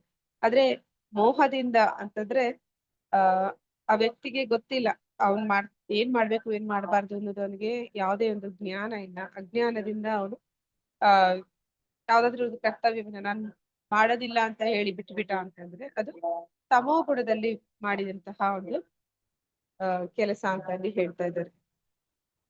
ಭಾವಾರ್ಥ ಪ್ರಭುಪಾದರಿಂದ ಪ್ರಭುಪಾದರಿಗೆ ಜಯವಾಗಲಿ. ಐಹಿಕ ತೃಪ್ತಿಗಾಗಿ ಮಾಡುವ ಕರ್ಮವನ್ನು ಬಿಟ್ಟು ಬಿಡಬೇಕು. ಆದರೆ ಪರಮಪ್ರಭುವಿಗಾಗಿ ಆಹಾರವನ್ನು ಸಿದ್ಧ ಮಾಡುವುದು, ನೈವೇದ್ಯವನ್ನು ಅರ್ಪಿಸಿ ಪ್ರಸಾದ ಸ್ವೀಕರಿಸುವುದು, ಹೀಗೆ ಆಧ್ಯಾತ್ಮಿಕ ಚಟುವಟಿಕೆಗೆ ನೆರವಾಗುವ ಕರ್ಮಗಳನ್ನು ಬಿಡಲೇಬಾರದು. ಅಂದ್ರೆ ಈಗ ಸನ್ಯಾಸಿ ಆದವನು ಅವನಿಗೆ ಅವನು ಅಡಿಗೆ ಮಾಡ್ಕೊಳ್ಳೋ ಹಾಗಿಲ್ಲ. ಆದ್ರೆ ಅವನು ಭಗವಂತನಿಗೆ ನೈವೇದ್ಯ ಪ್ರಸಾದವನ್ನ ಮಾಡ್ಬೋದು. ನೈವೇದ್ಯ ಪ್ರಸಾದವನ್ನ ಅವನು ಸ್ವೀಕಾರ ಕೂಡ ಮಾಡ್ಬೋದು. ಹಾಗೆ ಸನ್ಯಾಸಿ ಅಂತ ತಿಳಿದ ಕೂಡಲೇ ನಾನೇನು ಅಡಿಗೆ ಮಾಡೋ ಹಾಗಿಲ್ಲ ಅಂತ ಹೇಳಿ ಅವನು ಅದು ಅಡಿಗೆ ಮಾಡುವಂತದನ್ನ ಅಂದ್ರೆ ಅಗ್ನಿಯನ್ನ ಹೊತ್ತಿಸೋದನ್ನ ಅವನು ತ್ಯಾಗ ಮಾಡಿದ್ರೆ ಅದು ತಮೋಗುಣದ ತ್ಯಾಗ ಅಂತ ಹೇಳಿ ಹೇಳ್ತಾ ಇದ್ದಾರೆ. ಸನ್ಯಾಸಿಯಾದವನು ತನಗೆ ಅಡಿಗೆ ಮಾಡ್ಕೊಳ್ಳೇಬಾರ್ದು ಎಂದು ಹೇಳಿದೆ, ಆದ್ರೆ ಭಗವಂತನಿಗಾಗಿ ಮಾಡಬಹುದು ಇದು. ಆದ್ರೆ ಅದೇ ರೀತಿ ಇಲ್ಲಿ ಸನ್ಯಾಸಿ ವಿವಾಹ ಸಮಾರಂಭವನ್ನು ನಡೆಸಬಹುದು. ಅಂದ್ರೆ ನಾವು ನೋಡ್ತೇವೆ ಅನೇಕ ಬಾರಿ ಏನಾಗುತ್ತೆ ಅಂದ್ರೆ ಈ ವಿವಾಹ ನಡೆಯುವ ಜಾಗದಲ್ಲಿ ಯಾವ ಸನ್ಯಾಸಿಗಳು ಬರೋದಿಲ್ಲ, ಅಂದ್ರೆ ಭಕ್ತರ ಒಂದು ವಿವಾಹಗಳಲ್ಲಿ ಅವರು ಪಾಲ್ಗೊಳ್ತಾರೆ. ಅದನ್ನೇ ಇಲ್ಲಿ ಹೇಳ್ತಾ ಇದ್ದಾರೆ. ಅವರು ಭಕ್ತರಿಗೆ ಮದುವೆನ ಮಾಡಿಸ್ಬೋದು, ಆದ್ರೆ ಹಾಗಂತ ಹೇಳಿ ನಾನು ಸನ್ಯಾಸಿಯಾದವನು ಯಾವುದೇ ವಿವಾಹಕ್ಕೆ ಹೋಗ್ಬಾರ್ದು ಅಂತ ಹೇಳಿ ಅಂತಂದ್ರೆ ಅದು ತಮೋಗುಣದ ತ್ಯಾಗ. ಅಥವಾ ನಾನು ಅಗ್ನಿಯನ್ನ ಹೊತ್ತಿಸಬಾರದು, ನಾನು ಅಡಿಗೆನ ಮಾಡ್ಕೊಳ್ಳೇಬಾರ್ದು ಅಂತ ಯೋಚಿಸಿದ್ರೆ ಅದು ಕೂಡ ತಮೋಗುಣದ ತ್ಯಾಗ. ಆದ್ರೆ ಅವನು ಭಗವಂತನಿಗಾಗಿ ಮಾಡಿ ಅದನ್ನ ತಾನು ಸ್ವೀಕಾರ ಮಾಡ್ಬೋದು, ಅದನ್ನ ಇಲ್ಲಿ ಹೇಳ್ತಾ ಇದ್ದಾರೆ. ಹರೇ ಕೃಷ್ಣ ಮಾತಾಜಿ. ಹರೇ ಕೃಷ್ಣ ಮಾತಾಜಿ. ದುಃಖಮಿತ್ಯೇವ ಯತ್ಕರ್ಮ ಕಾಯ ಕ್ಲೇಶಾಭಯ ತ್ಯಜೇತ್ ಸ ಕೃತ್ವಾ ರಾಜಸಂ ತ್ಯಾಗಂ ನೈವ ತ್ಯಾಗ ಫಲಂ ಲಭೇತ್. ಅನುವಾದ: ನಿಯಮಿತ ಕರ್ತವ್ಯಗಳನ್ನು ಕ್ಲೇಶದಾಯಕವೆಂದಾಗಲಿ ದೇಹಾಯಾಸದ ಭಯದಿಂದಾಗಲಿ ಬಿಟ್ಟು ಬಿಡುವವನು ರಾಜಸ ಗುಣದಿಂದ ತ್ಯಜಿಸಿದವನೆಂದು ಭಾವಿಸಲಾಗುತ್ತದೆ. ಅಂತಹ ಕರ್ಮದಿಂದ ತ್ಯಾಗದಲ್ಲಿ ಪ್ರಗತಿ ಸಾಧಿಸಲಾಗುವುದಿಲ್ಲ. ಹರೇ ಕೃಷ್ಣ ಮಾತಾಜಿ. ಧನ್ಯವಾದ. ಧನ್ಯವಾದಗಳು ಮಾತಾಜಿ. ಅಂದ್ರೆ ಇಲ್ಲಿ ಕ್ಲೇಶದಾಯಕ ದೇಹಾಯಾಸ ಅಂದ್ರೆ ಈಗ ಯಾರಾದ್ರೂ ಸನ್ಯಾಸ ಸ್ವೀಕಾರ ಮಾಡ್ತಾರೆ, ಆದ್ರೆ ಆ ವ್ಯಕ್ತಿ ಸನ್ಯಾಸ ಸ್ವೀಕಾರ ಮಾಡೋದಕ್ಕೆ ಉದ್ದೇಶ ಏನಿತ್ತು ಅಂತಂದ್ರೆ ನಾನ್ ಕಷ್ಟಪಟ್ಟು ಕೆಲಸಕ್ಕೆ ಹೋಗಿ ದುಡಿಬೇಕು, ಜೀವನ ಪರ್ಯಂತ ದುಡಿಬೇಕು, ನಂತರ ಸಂಸಾರವನ್ನು ಸಾಗಿಸ್ಬೇಕು, ಹೆಂಡತಿ ಮಕ್ಕಳನ್ನ ಸಾಕ್ಬೇಕು, ಇದೆಲ್ಲ ತುಂಬಾ ಕಷ್ಟಕರ ಅಂತ ಹೇಳಿ ಅವನು ಏನಾದ್ರೂ ಸನ್ಯಾಸ ಸ್ವೀಕಾರ ಮಾಡಿದ್ದಾನೆ, ಆ ಉದ್ದೇಶದಿಂದ ಅವನು ಸನ್ಯಾಸವನ್ನು ಸ್ವೀಕರಿಸಿದ್ದಾನೆ ಅಂದ್ರೆ ಆ ತ್ಯಾಗವನ್ನಲ್ಲಿ ರಜೋಗುಣದಲ್ಲಿ ಮಾಡಿದಂಥದ್ದು ಅಂತ ಹೇಳಿ ಹೇಳ್ತಾ ಇದ್ದಾರೆ. ಶ್ಲೋಕ 9 ಮಾತಾಜಿ. ಹರೇ ಕೃಷ್ಣ ಮಾತಾಜಿ. ಕಾರ್ಯಮಿತ್ಯೇವ ಯತ್ಕರ್ಮ ನಿಯತಂ ಕ್ರಿಯತೆ ಅರ್ಜುನ ಸಂಗಂ ತ್ಯಕ್ತ್ವಾ ಫಲಂ ಚೈವ ಸ ತ್ಯಾಗ ಸಾತ್ವಿಕೋ ಮತ. ಅನುವಾದ: ಶಿಲಪ್ರಪಾದಿಂದ ಶಿಲಪ್ರಪಾದರಿಗೆ ಜಯವಾಗಲಿ. ಹೇ ಅರ್ಜುನ, ಮನುಷ್ಯನು ವಿಹಿತ ಕರ್ತವ್ಯಗಳನ್ನು ಅದನ್ನು ಮಾಡಲೇಬೇಕು ಎನ್ನುವ ಕಾರಣದಿಂದ ಮಾತ್ರವೇ ಮಾಡಿ ಎಲ್ಲ ಐಹಿಕ ಸಂಘವನ್ನು ಕರ್ಮ ಫಲಾಪೇಕ್ಷೆಯನ್ನು ತ್ಯಜಿಸಿದಾಗ ಅವನ ತ್ಯಾಗವು ಸಾತ್ವಿಕವೆಂದು ಹೇಳುತ್ತಾರೆ. ಹರೇ ಕೃಷ್ಣ ಮಾತಾಜಿ. ಧನ್ಯವಾದಗಳು. ಧನ್ಯವಾದಗಳು ಮಾತಾಜಿ. ಇಲ್ಲಿ ಸಾತ್ವಿಕ ಗುಣದಲ್ಲಿ ಮಾಡುವಂತ ತ್ಯಾಗ ಯಾವ ರೀತಿ ಇರುತ್ತೆ ಅಂತ ಹೇಳಿ ಹೇಳ್ತಾ ಇದ್ದಾರೆ. ಆದ್ರೆ ಅವನು ಮನುಷ್ಯನ ವಿಹಿತ ಕರ್ತವ್ಯವನ್ನು ಅದು ಮಾಡಲೇಬೇಕು ಅನ್ನುವ ಕಾರಣದಿಂದ ಮಾತ್ರವೇ ಮಾಡ್ತಾನೆ. ಅಂದ್ರೆ ತನಗೆ ಒಂದು ಕರ್ತವ್ಯ ಅಂತ ಕೊಟ್ಟಾಗ ಅದು ತನ್ನ ನಿಯತ ಕರ್ತವ್ಯ ಅಂತ ಹೇಳಿ ಅದನ್ನ ಮಾಡುವಂಥದ್ದು. ಮತ್ತೆ ಎಲ್ಲ ಐಹಿಕ ಸಂಘವನ್ನ ಅಂದ್ರೆ ಅದರಿಂದ ಯಾವುದೇ ಒಂದು ಸ್ವಾರ್ಥ ಲಾಭವನ್ನ ಅವನು ಅಪೇಕ್ಷಿಸೋದಿಲ್ಲ, ಅದರ ಒಂದು ಫಲವನ್ನು ಕೂಡ ಅವನು ಅಪೇಕ್ಷಿಸುವುದಿಲ್ಲ. ಅದನ್ನ ಯಾವಾಗ ತ್ಯಾಗ ಮಾಡ್ತಾನೆ ಅದನ್ನ ಸಾತ್ವಿಕ ಅಂತ ಹೇಳಿ ಹೇಳ್ತಾ ಇದ್ದಾರೆ. ಭಾವಾರ್ಥದಲ್ಲಿ ಪ್ರಭುಪಾದರು ಹೇಳ್ತಾ ಇದ್ದಾರೆ, ಈ ಕೃಷ್ಣ ಪ್ರಜ್ಞೆ ಅನ್ನುವಂಥದ್ದನ್ನ ಆಂದೋಲನವನ್ನ ಮೊದಲು ಅವರು ಪ್ರಾರಂಭ ಮಾಡಿದಾಗ ಹೇಗೆ ಆ ಒಂದು ಯಾರೆಲ್ಲ ಶಿಷ್ಯರು ಇದ್ರು, ಪ್ರಭುಪಾದರ ಶಿಷ್ಯರು, ಅವ್ರು ಹೇಗೆ ಅದಕ್ಕೆ ಸಹಾಯ ಮಾಡಿದ್ರು ಅಂತ ಅಂದ್ರೆ ಅವರು ಕೂಡ ಎಲ್ಲ ಸಾಧಾರಣ ಜನರ ಹಾಗೆ ಕಾರ್ ಡ್ರೈವಿಂಗ್ ಮಾಡುವಂಥದ್ದು ಅಥವಾ ಇನ್ಯಾವುದೋ ಕಾರ್ಖಾನೆಯಲ್ಲೋ ಇನ್ನೆಲ್ಲೋ ಕೆಲಸ ಮಾಡುವಂಥದ್ದು, ಒಂದು ಹಣ ಏನ್ ಗಳಿಸ್ತಿದ್ರು ಅದನ್ನ ಅವರು ಪರಿಪೂರ್ಣವಾಗಿ ಇದು ಇದು ಇಸ್ಕಾನ್ ಸಂಸ್ಥೆಗಾಗಿ ಅವರು ಪೂರ್ತಿಯಾಗಿ ಅದನ್ನ ಬಳಸ್ತಿದ್ರು ಅಂತ. ಆದ್ರೆ ಲೌಕಿಕ ವ್ಯಕ್ತಿಗಳೇನ್ ಮಾಡ್ತಾರೆ, ಹಣವನ್ನ ಗಳಿಸಿದ್ದನ್ನ ಅವರು ಸ್ವಾರ್ಥಕ್ಕಾಗಿ ಪರಿಪೂರ್ಣವಾಗಿ 100% ಅದನ್ನ ಬಳಸ್ತಾರೆ. ಆದ್ರೆ ಆ ಭಕ್ತರು ಏನ್ ಮಾಡ್ತಿದ್ರು ಅಂದ್ರೆ ಅವ್ರು ಅದನ್ನ ಭಗವಂತನ ಭಕ್ತಿ ಸೇವೆ ಅಂತ ಹೇಳಿ ಭಕ್ತಿ ಕಾರ್ಯಕ್ಕಾಗಿ ಬಳಸ್ತಿದ್ರು ಅನ್ನೋದನ್ನಲ್ಲಿ ಹೇಳ್ತಾ ಇದ್ರೆ ಅದನ್ನ ಸಾತ್ವಿಕ ತ್ಯಾಗ ಅಂತ ಹೇಳಿ ಕರೀತಾರೆ. ಶ್ಲೋಕ 10. ಹರೇ ಕೃಷ್ಣ. ಹರೇ ಕೃಷ್ಣ ಮಾತಾಜಿ. ನ ದ್ವೇಶ್ಚ ಕುಶಲಂ ಕರ್ಮ ಕುಶಲೇನಾನುಷಜ್ಯತೆ ತ್ಯಾಗಿ ಸತ್ವ ಸಮಾವಿಷ್ಟೋ ಮೇಧಾವಿ ಚಿನ್ನ ಸಂಶಯ. ಹರೇ ಕೃಷ್ಣ. ಅನುವಾದ: ಶಿಲಾಪ್ರಪಾದರಿಂದ ಶಿಲಾಪ್ರಪಾದರಿಗೆ ಜಯವಾಗಲಿ. ಸಾತ್ವಿಕ ಗುಣದಲ್ಲಿ ನೆಲೆಗೊಂಡವನು ಅಶುಭ ಕರ್ಮವನ್ನು ದ್ವೇಷಿಸುವುದೂ ಇಲ್ಲ, ಶುಭ ಕರ್ಮದಲ್ಲಿ ಮೋಹಗೊಳ್ಳುವುದೂ ಇಲ್ಲ. ಸಾತ್ವಿಕ ಗುಣದಲ್ಲಿ ನೆಲೆಗೊಂಡಿರುವ ಇಂತಹ ಬುದ್ಧಿವಂತ ತ್ಯಾಗಿಯು ಕರ್ಮದ ವಿಷಯವಾಗಿ ಸಂದೇಹಗಳನ್ನು ಹೊಂದಿರುವುದಿಲ್ಲ.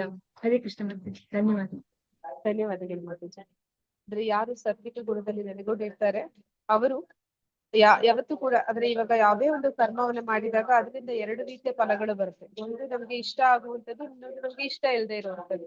ಆದ್ರೆ ಯಾರು ಸಾತ್ವಿಕ ಗುಣದಲ್ಲಿದ್ದಾನೆ ಅವನು ಅದ್ರಲ್ಲಿ ಯಾವುದೇ ರೀತಿಯದ್ದು ಅಂದ್ರೆ ಅವ್ನಿಗೆ ಇಷ್ಟವಾದದ್ದು ಅಪ್ರಿಯವಾದದ್ದು ಪ್ರಿಯವಾದದ್ದು ಅಂತ ವ್ಯತ್ಯಾಸ ಇಲ್ಲ. ಯಾವುದೇ ರೀತಿ ಬಂದ್ರು ಕೂಡ ಅದರಲ್ಲಿ ಯಾವುದೇ ರೀತಿಯ ಒಂದು ಮೋಹ ಅನ್ನೋದು ಇಟ್ಕೊಳ್ಳೋದಿಲ್ಲ.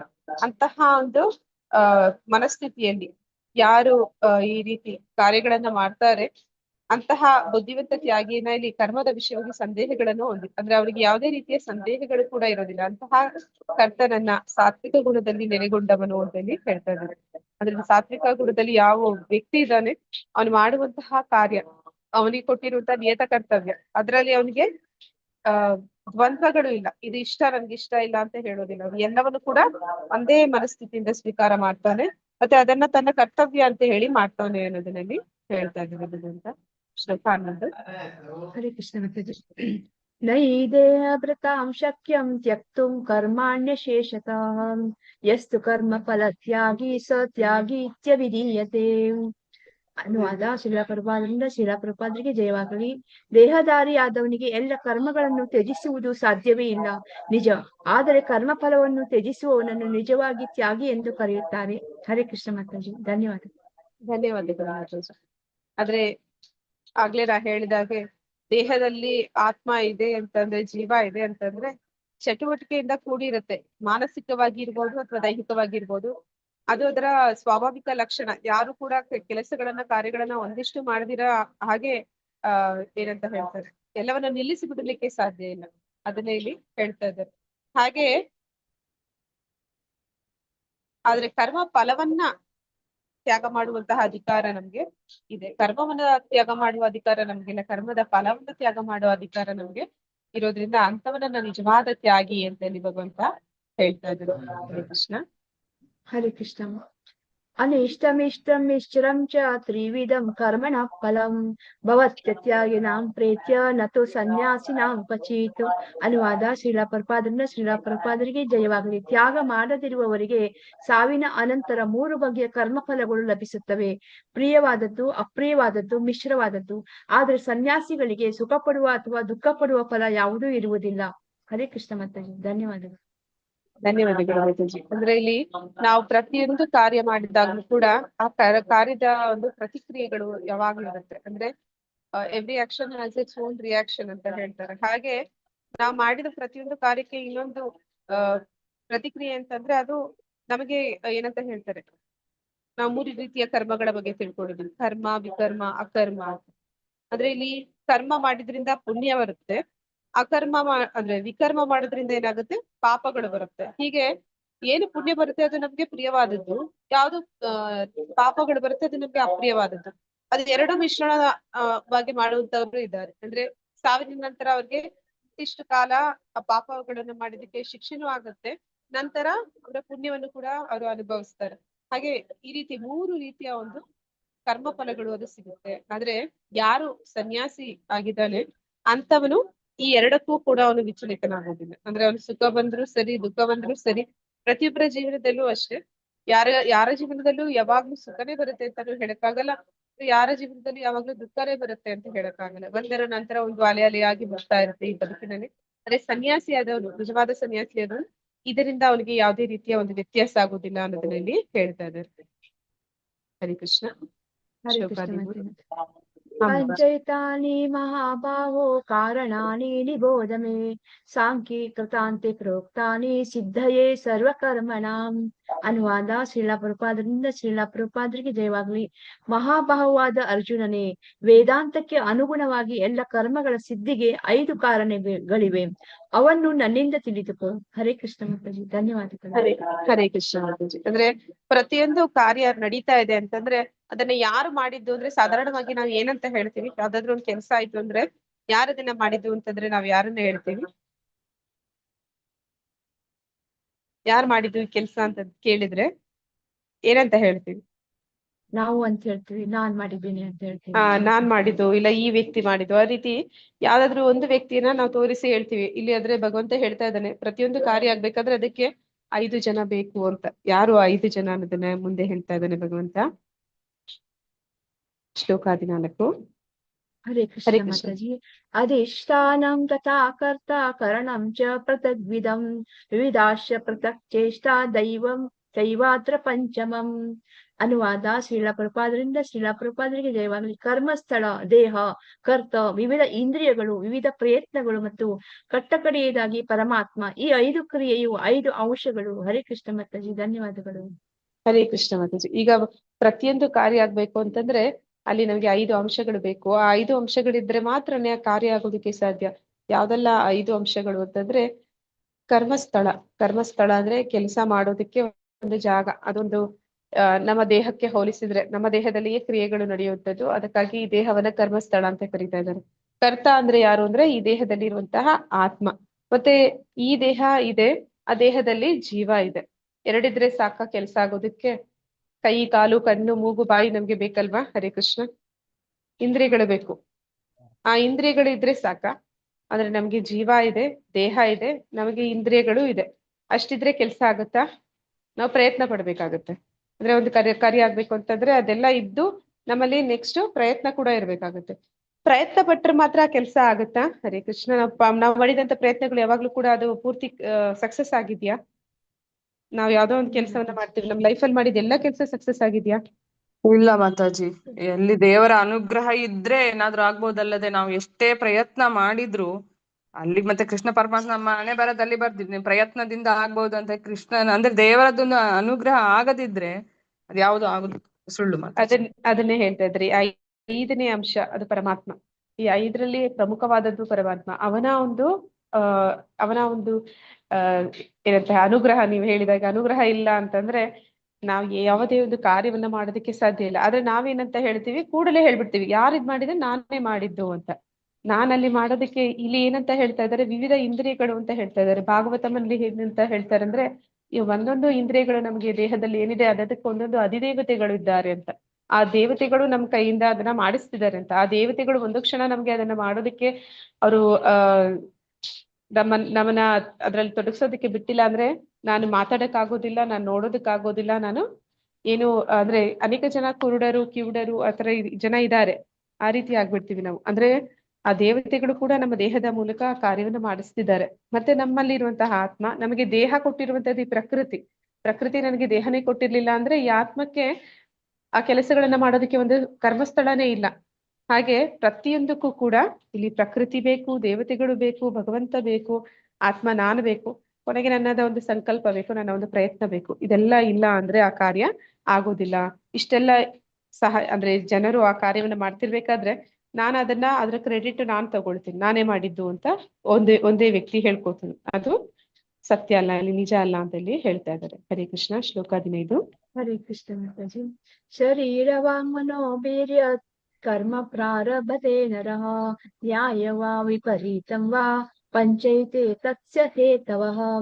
ಅನುವಾದ ಶ್ರೀಲಾ ಪ್ರಭುಪಾದರಿಂದ. ಶ್ರೀಲಾ ಪ್ರಭುಪಾದರಿಗೆ ಜಯವಾಗಲಿ. ಮನುಷ್ಯನು ದೇಹ, ಮನಸ್ಸು ಮತ್ತು ಮಾತುಗಳ ಮೂಲಕ ಮಾಡುವ ನ್ಯಾಯ ಅಥವಾ ಅನ್ಯಾಯ ಕರ್ಮಕ್ಕೆ 5 ಅಂಶಗಳೇ ಕಾರಣ. ಹರೇ ಕೃಷ್ಣ ಮಾತಾಜಿ. ಧನ್ಯವಾದ. ಹರೇ ಕೃಷ್ಣ ಮಾತಾಜಿ. ಅಂದ್ರೆ ಇಲ್ಲಿ ಏನಂತ ಹೇಳ್ತಾ ಇದ್ದಾರೆ ಅಂತಂದ್ರೆ ಭಗವಂತ ನ್ಯಾಯವಾದದ್ದು ಮಾತ್ರ ಅಲ್ಲ, ಅನ್ಯಾಯವಾದದ್ದು ಮಾಡಿದಾಗ್ಲೂ ಕೂಡ ನಮ್ಗೆ ಪರಮಾತ್ಮನ ಅನುಮತಿ ಬೇಕು ಅಂತ ಇಲ್ಲಿ ಹೇಳ್ತಾ ಇದ್ದಾರೆ. ಅಂದ್ರೆ ಭಗವಂತ ನಾವು ಬರೀ ನಾನ್ ನ್ಯಾಯವಾಗಿ ಮಾಡುತ್ತೀನಿ ಅಂತ ಅನ್ಕೊಂಡಿದ್ದಕ್ಕೆ ಮಾತ್ರ ಅವ್ನ ಅನುಮತಿ ಕೊಡೋದಿಲ್ಲ. ನಾನು ಅನ್ಯಾಯವಾದ ಕಾರ್ಯ ಮಾಡಿದಾಗ್ಲೂ ಕೂಡ ಭಗವಂತನ ಅನುಮತಿಯಲ್ಲಿ ಬೇಕು ಅಂತ ಇಲ್ಲಿ ಹೇಳ್ತಾ ಇದ್ದಾರೆ. ಭಾವಾರ್ಥ ಪ್ರಭುಪಾದರಿಂದ. ಪ್ರಭುಪಾದರಿಗೆ ಜಯವಾಗಲಿ. ಈ ಶ್ಲೋಕದಲ್ಲಿ ನ್ಯಾಯ ಮತ್ತು ಅನ್ಯಾಯ ಎನ್ನುವ ಪದಗಳು ಬಹು ಅರ್ಥವತ್ತಾದವು. ನ್ಯಾಯವಾದ ಕೆಲಸ ಅಂದ್ರೆ ಧರ್ಮಗ್ರಂಥಗಳು ವಿಧಿಸಿರುವ ಆದೇಶಗಳಿಗೆ ಅನುಗುಣವಾಗಿ ಮಾಡಿದ ಕಾರ್ಯ. ನ್ಯಾಯವಾಗಿ ಮಾಡೋದು ಅಂತಂದ್ರೆ ಭಗವಂತ ನಮ್ಗೆ ಹೇಳಿದ್ದಾನೆ. ಅಂದ್ರೆ ಯಾವ ರೀತಿ ಕೆಲಸ ಮಾಡುತ್ತೆ ಇಂದ್ರಿಯಗಳು, ದೇವತೆಗಳು ಅಂತಂದ್ರೆ ಪ್ರತಿಯೊಂದು ಇಂದ್ರಿಯಗಳಿಗೂ ಕೂಡ ಅದರದೇ ಆದಂತ ಅಧಿದೇವತೆಗಳು ಇದ್ದಾರೆ ಅಂತ ಹೇಳ್ತಾರೆ. ನಾವ್ ಯಾವಾಗ ಅಂದ್ರೆ ಬಾಯಿಗೆ ವರುಣ ಅಂತ ಹೇಳ್ತಾರೆ. ವರುಣ ಅಂತಂದ್ರೆ ಈ ನೀರ್ ಕೊಡುವಂತಹ ಭಗವಂತ. ಅವನಿಂದಲೇ ನಾನ್ ಮಾತಾಡ್ಲಿಕ್ಕೆ ಸಾಧ್ಯ ಆಗ್ತಿದೆ. ಆದ್ರೆ ನಾಲಿಗೆ ಕೂಡ ಬಾಯಿ ಇದೆಲ್ಲವೂ ಕೂಡ ಅಗ್ನಿದೇವ ಅಂತ ಈ ರೀತಿ ಹೇಳ್ತಾರೆ. ಅಂದ್ರೆ ನಾನು ಆ ನಾಲಿಗೆ ಮೂಲಕ, ಆ ಬಾಯಿಯ ಮೂಲಕ ಬೇಡದ್ದನ್ನ ತಿಂತಾ ಇದ್ರೆ ಆ ಅಧಿದೇವತೆ ನನಗೆ ಈಗ ಅದಕ್ಕೆ ಒಪ್ಪಿಗೆ ಕೊಡ್ತಾರೆ. ಆಮೇಲೆ ಮುಂದಿನ ಜನ್ಮದಲ್ಲಿ ಏನ್ ಮಾಡ್ತಾನೆ, ನಿನಗೆ ಇಷ್ಟವಾದ ಪದಾರ್ಥ ಇದು ಬೇರೆ ಇತ್ತು, ನಾನು ನಿನಗೆ ಬೇರೆ ದೇಹ ಕೊಟ್ಬಿಟ್ಟಿದ್ದೆ, ತಪ್ಪಾಯ್ತು, ನೀನು ಹಂದಿ ರೀತಿ ತಿಂದಿದೀಯಾ, ನೀನು ಹಂದಿ ಜನ್ಮ ಪಡಿಬೇಕಾಗಿತ್ತು ಅಂತ ಹೇಳಿ ಮತ್ತೆ ನನಗೆ ಹಂದಿಯ ರೂಪವನ್ನ ಕೊಡ್ತಾರೆ ಅಂತ ಹೇಳ್ತಾರೆ. ಹಾಗೆ ನ್ಯಾಯವಾಗಿ ನಾನು ಏನ್ ಮಾಡ್ಬೇಕು, ಮನುಷ್ಯನಾದ್ಮೇಲೆ ಅದನ್ನೇ ಮಾಡ್ಬೇಕು. ಪ್ರಾಣಿಗಳ ಹಾಗೆ ನಾ ಮಾಡಿದೆ ಅಂತಂದ್ರೆ ಅದು ಅನ್ಯಾಯವಾದ ರೀತಿಯಲ್ಲಿ ಮಾಡುವಂತದ್ದು. ಆದ್ರೆ ಅದಕ್ಕೂ ಕೂಡ ನನಗೆ ಅನುಮತಿ ಕೊಡ್ತಾನೆ ಪರಮಾತ್ಮ. ಪರಮಾತ್ಮ ನಮಗೆ ಅಲ್ಪ ಸ್ವಾತಂತ್ರ್ಯವನ್ನ ಕೊಟ್ಟಿದ್ದಾನೆ ಜೀವಾತ್ಮನಿಗೆ. ಅವನಿಗೆ ಒಂದು ಕೊಟ್ಟಿರುವಂತಹ ಅಲ್ಪ ಸ್ವಾತಂತ್ರ್ಯದಲ್ಲಿ ಅವನು ಮಾಡುವಂತ ಪ್ರತಿಯೊಂದಕ್ಕೂ ಕೂಡ ಅನುಮತಿನ ಕೊಡ್ತಾನೆ. ಅದು ನ್ಯಾಯವಾದಿರ್ಬೋದು ಅಥವಾ ಅಂದ್ರೆ ಧರ್ಮಶಾಸ್ತ್ರಗಳಿಗೆ ಅನುಗುಣವಾಗಿರ್ಬೋದು, ಅದಕ್ಕೆ ವಿರುದ್ಧವಾಗಿ ಕೂಡ ಇರ್ಬೋದು. ಅದನ್ನ ಇಲ್ಲಿ ಹೇಳ್ತಾ ಇದ್ದಾರೆ. ಶ್ಲೋಕ 16. ಹರೇ ಕೃಷ್ಣ. ಹರೇ ಕೃಷ್ಣ ಮಾತಾಜಿ. ತತ್ರೈವ ಸತಿ ಕರ್ತಾರಂ ಆತ್ಮಾನಂ ಕೇವಲಂ ತುಯಾಂ ಪಶ್ಯತ್ಯ ಕೃತ ಬುದ್ಧಿತ್ವಾನ್ ಸ ಪಶ್ಯತಿ ದುರ್ಮತಿಂ. ಅನುವಾದ ಶ್ರೀಲ ಪ್ರಪಾದರಿಂದ ಶ್ರೀಲ ಪ್ರಪಾದರಿಗೆ ಜಯವಾಗಲಿ. ಆದುದರಿಂದ ಈ 5 ಅಂಶಗಳನ್ನು ಪರಿಗಣಿಸದೆ ತಾನೊಬ್ಬನೇ ಕರ್ತ ಎಂದು ಯೋಚಿಸುವವನು ನಿಶ್ಚಯವಾಗಿಯೂ ಬಹು ಬುದ್ಧಿವಂತನಲ್ಲ. ಅವನು ವಸ್ತುಸ್ಥಿತಿಯನ್ನು ಕಾಣಲಾರ. ಹರೇ ಕೃಷ್ಣ ಮಾತಾಜಿ, ಧನ್ಯವಾದಗಳು. ಹರೇ ಕೃಷ್ಣ ಮಾತಾಜಿ. ನಾವ್ ಆಗ್ಲೇ ನೋಡಿದ ಹಾಗೆ ಒಂದು ಕೆಲಸ ಆಗ್ಬೇಕಂದ್ರೆ ಐದು ಪ್ರಮುಖ ಅಂಶಗಳು ಬೇಕೇ ಬೇಕು. ಹಾಗೆ ಆ 5 ಅಂಶಗಳಿಂದ ಇದು ನಡೀತಿದೆ ಅನ್ನೋದನ್ನ ಯಾರು ತಿಳಿದೀರಾ ನಾನೇ ಮಾಡ್ತಾ ಇದ್ದೀನಿ ಅಂತ ಅನ್ಕೋತಾ ಇದ್ದಾನೆ, ಅವನನ್ನ ಇಲ್ಲಿ ಅಜ್ಞಾನಿ ಅಂತ ಕರಿತಾ ಇದ್ದಾರೆ. ಜ್ಞಾನ ಇಲ್ಲದವನು, ಬುದ್ಧಿವಂತನಲ್ಲದವನು, ಬುದ್ಧಿ ಇಲ್ಲದವನು ಆ ರೀತಿ ಹೇಳ್ತಾನೆ ನಾನೇ ಮಾಡಿದ್ದು ಅಂತ. ಆದ್ರೆ ಯಾರಿಗೆ ಜ್ಞಾನ ಇದೆ, ಯಾರಿಗೆ ತಿಳಿದಿದೆ, ಅವನು ಅದನ್ನ ಹೇಳೋದಿಲ್ಲ ಇದೆಲ್ಲ ನಾನೇ ಮಾಡಿದೆ ಅಂತ. ಅದೆಲ್ಲ ನಾನೊಬ್ನೇ ಮಾಡೋದಕ್ಕೆ ಸಾಧ್ಯನೇ ಇಲ್ಲ ಅಂತಾನೆ ಹೇಳ್ತಾನೆ.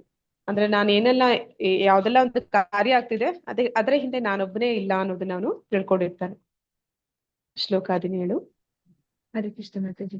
ಯಸ್ಯ ನಾಹಂಕೃತೋ ಭಾವೋ ಬುದ್ಧಿರ್ಯಸ್ಯ ನ ಲಿಪ್ಯತೆ ಹತ್ವಾಪಿ ಸ ಇಮಾನ್ ಲೋಕಾನ್ ಹಂತಿ ನ ನಿಬಧ್ಯತೆ. ಅನುವಾದ ಶ್ರೀಲಾ ಪ್ರಪಾದರಿಂದ ಶ್ರೀಲಾ ಪ್ರಪಾದರಿಗೆ ಜಯವಾಗಲಿ. ಅಹಂಕಾರದಿಂದ ಪ್ರೇರಿತನಾಗದವನು, ಬುದ್ಧಿಯು ಲಿಪ್ತನಾಗದಿರುವವನು ಈ ಜಗತ್ತಿನಲ್ಲಿ ಮನುಷ್ಯರನ್ನು ಕೊಂದರೂ ಅವನು ಕೊಂದಂತೆ ಅಲ್ಲ. ಅವನ ಕಾರ್ಯಗಳು ಅವನನ್ನು ಬಂಧಿಸುವುದಿಲ್ಲ. ಹರೇ ಕೃಷ್ಣ ಮಾತಾಜಿ, ಧನ್ಯವಾದಗಳು.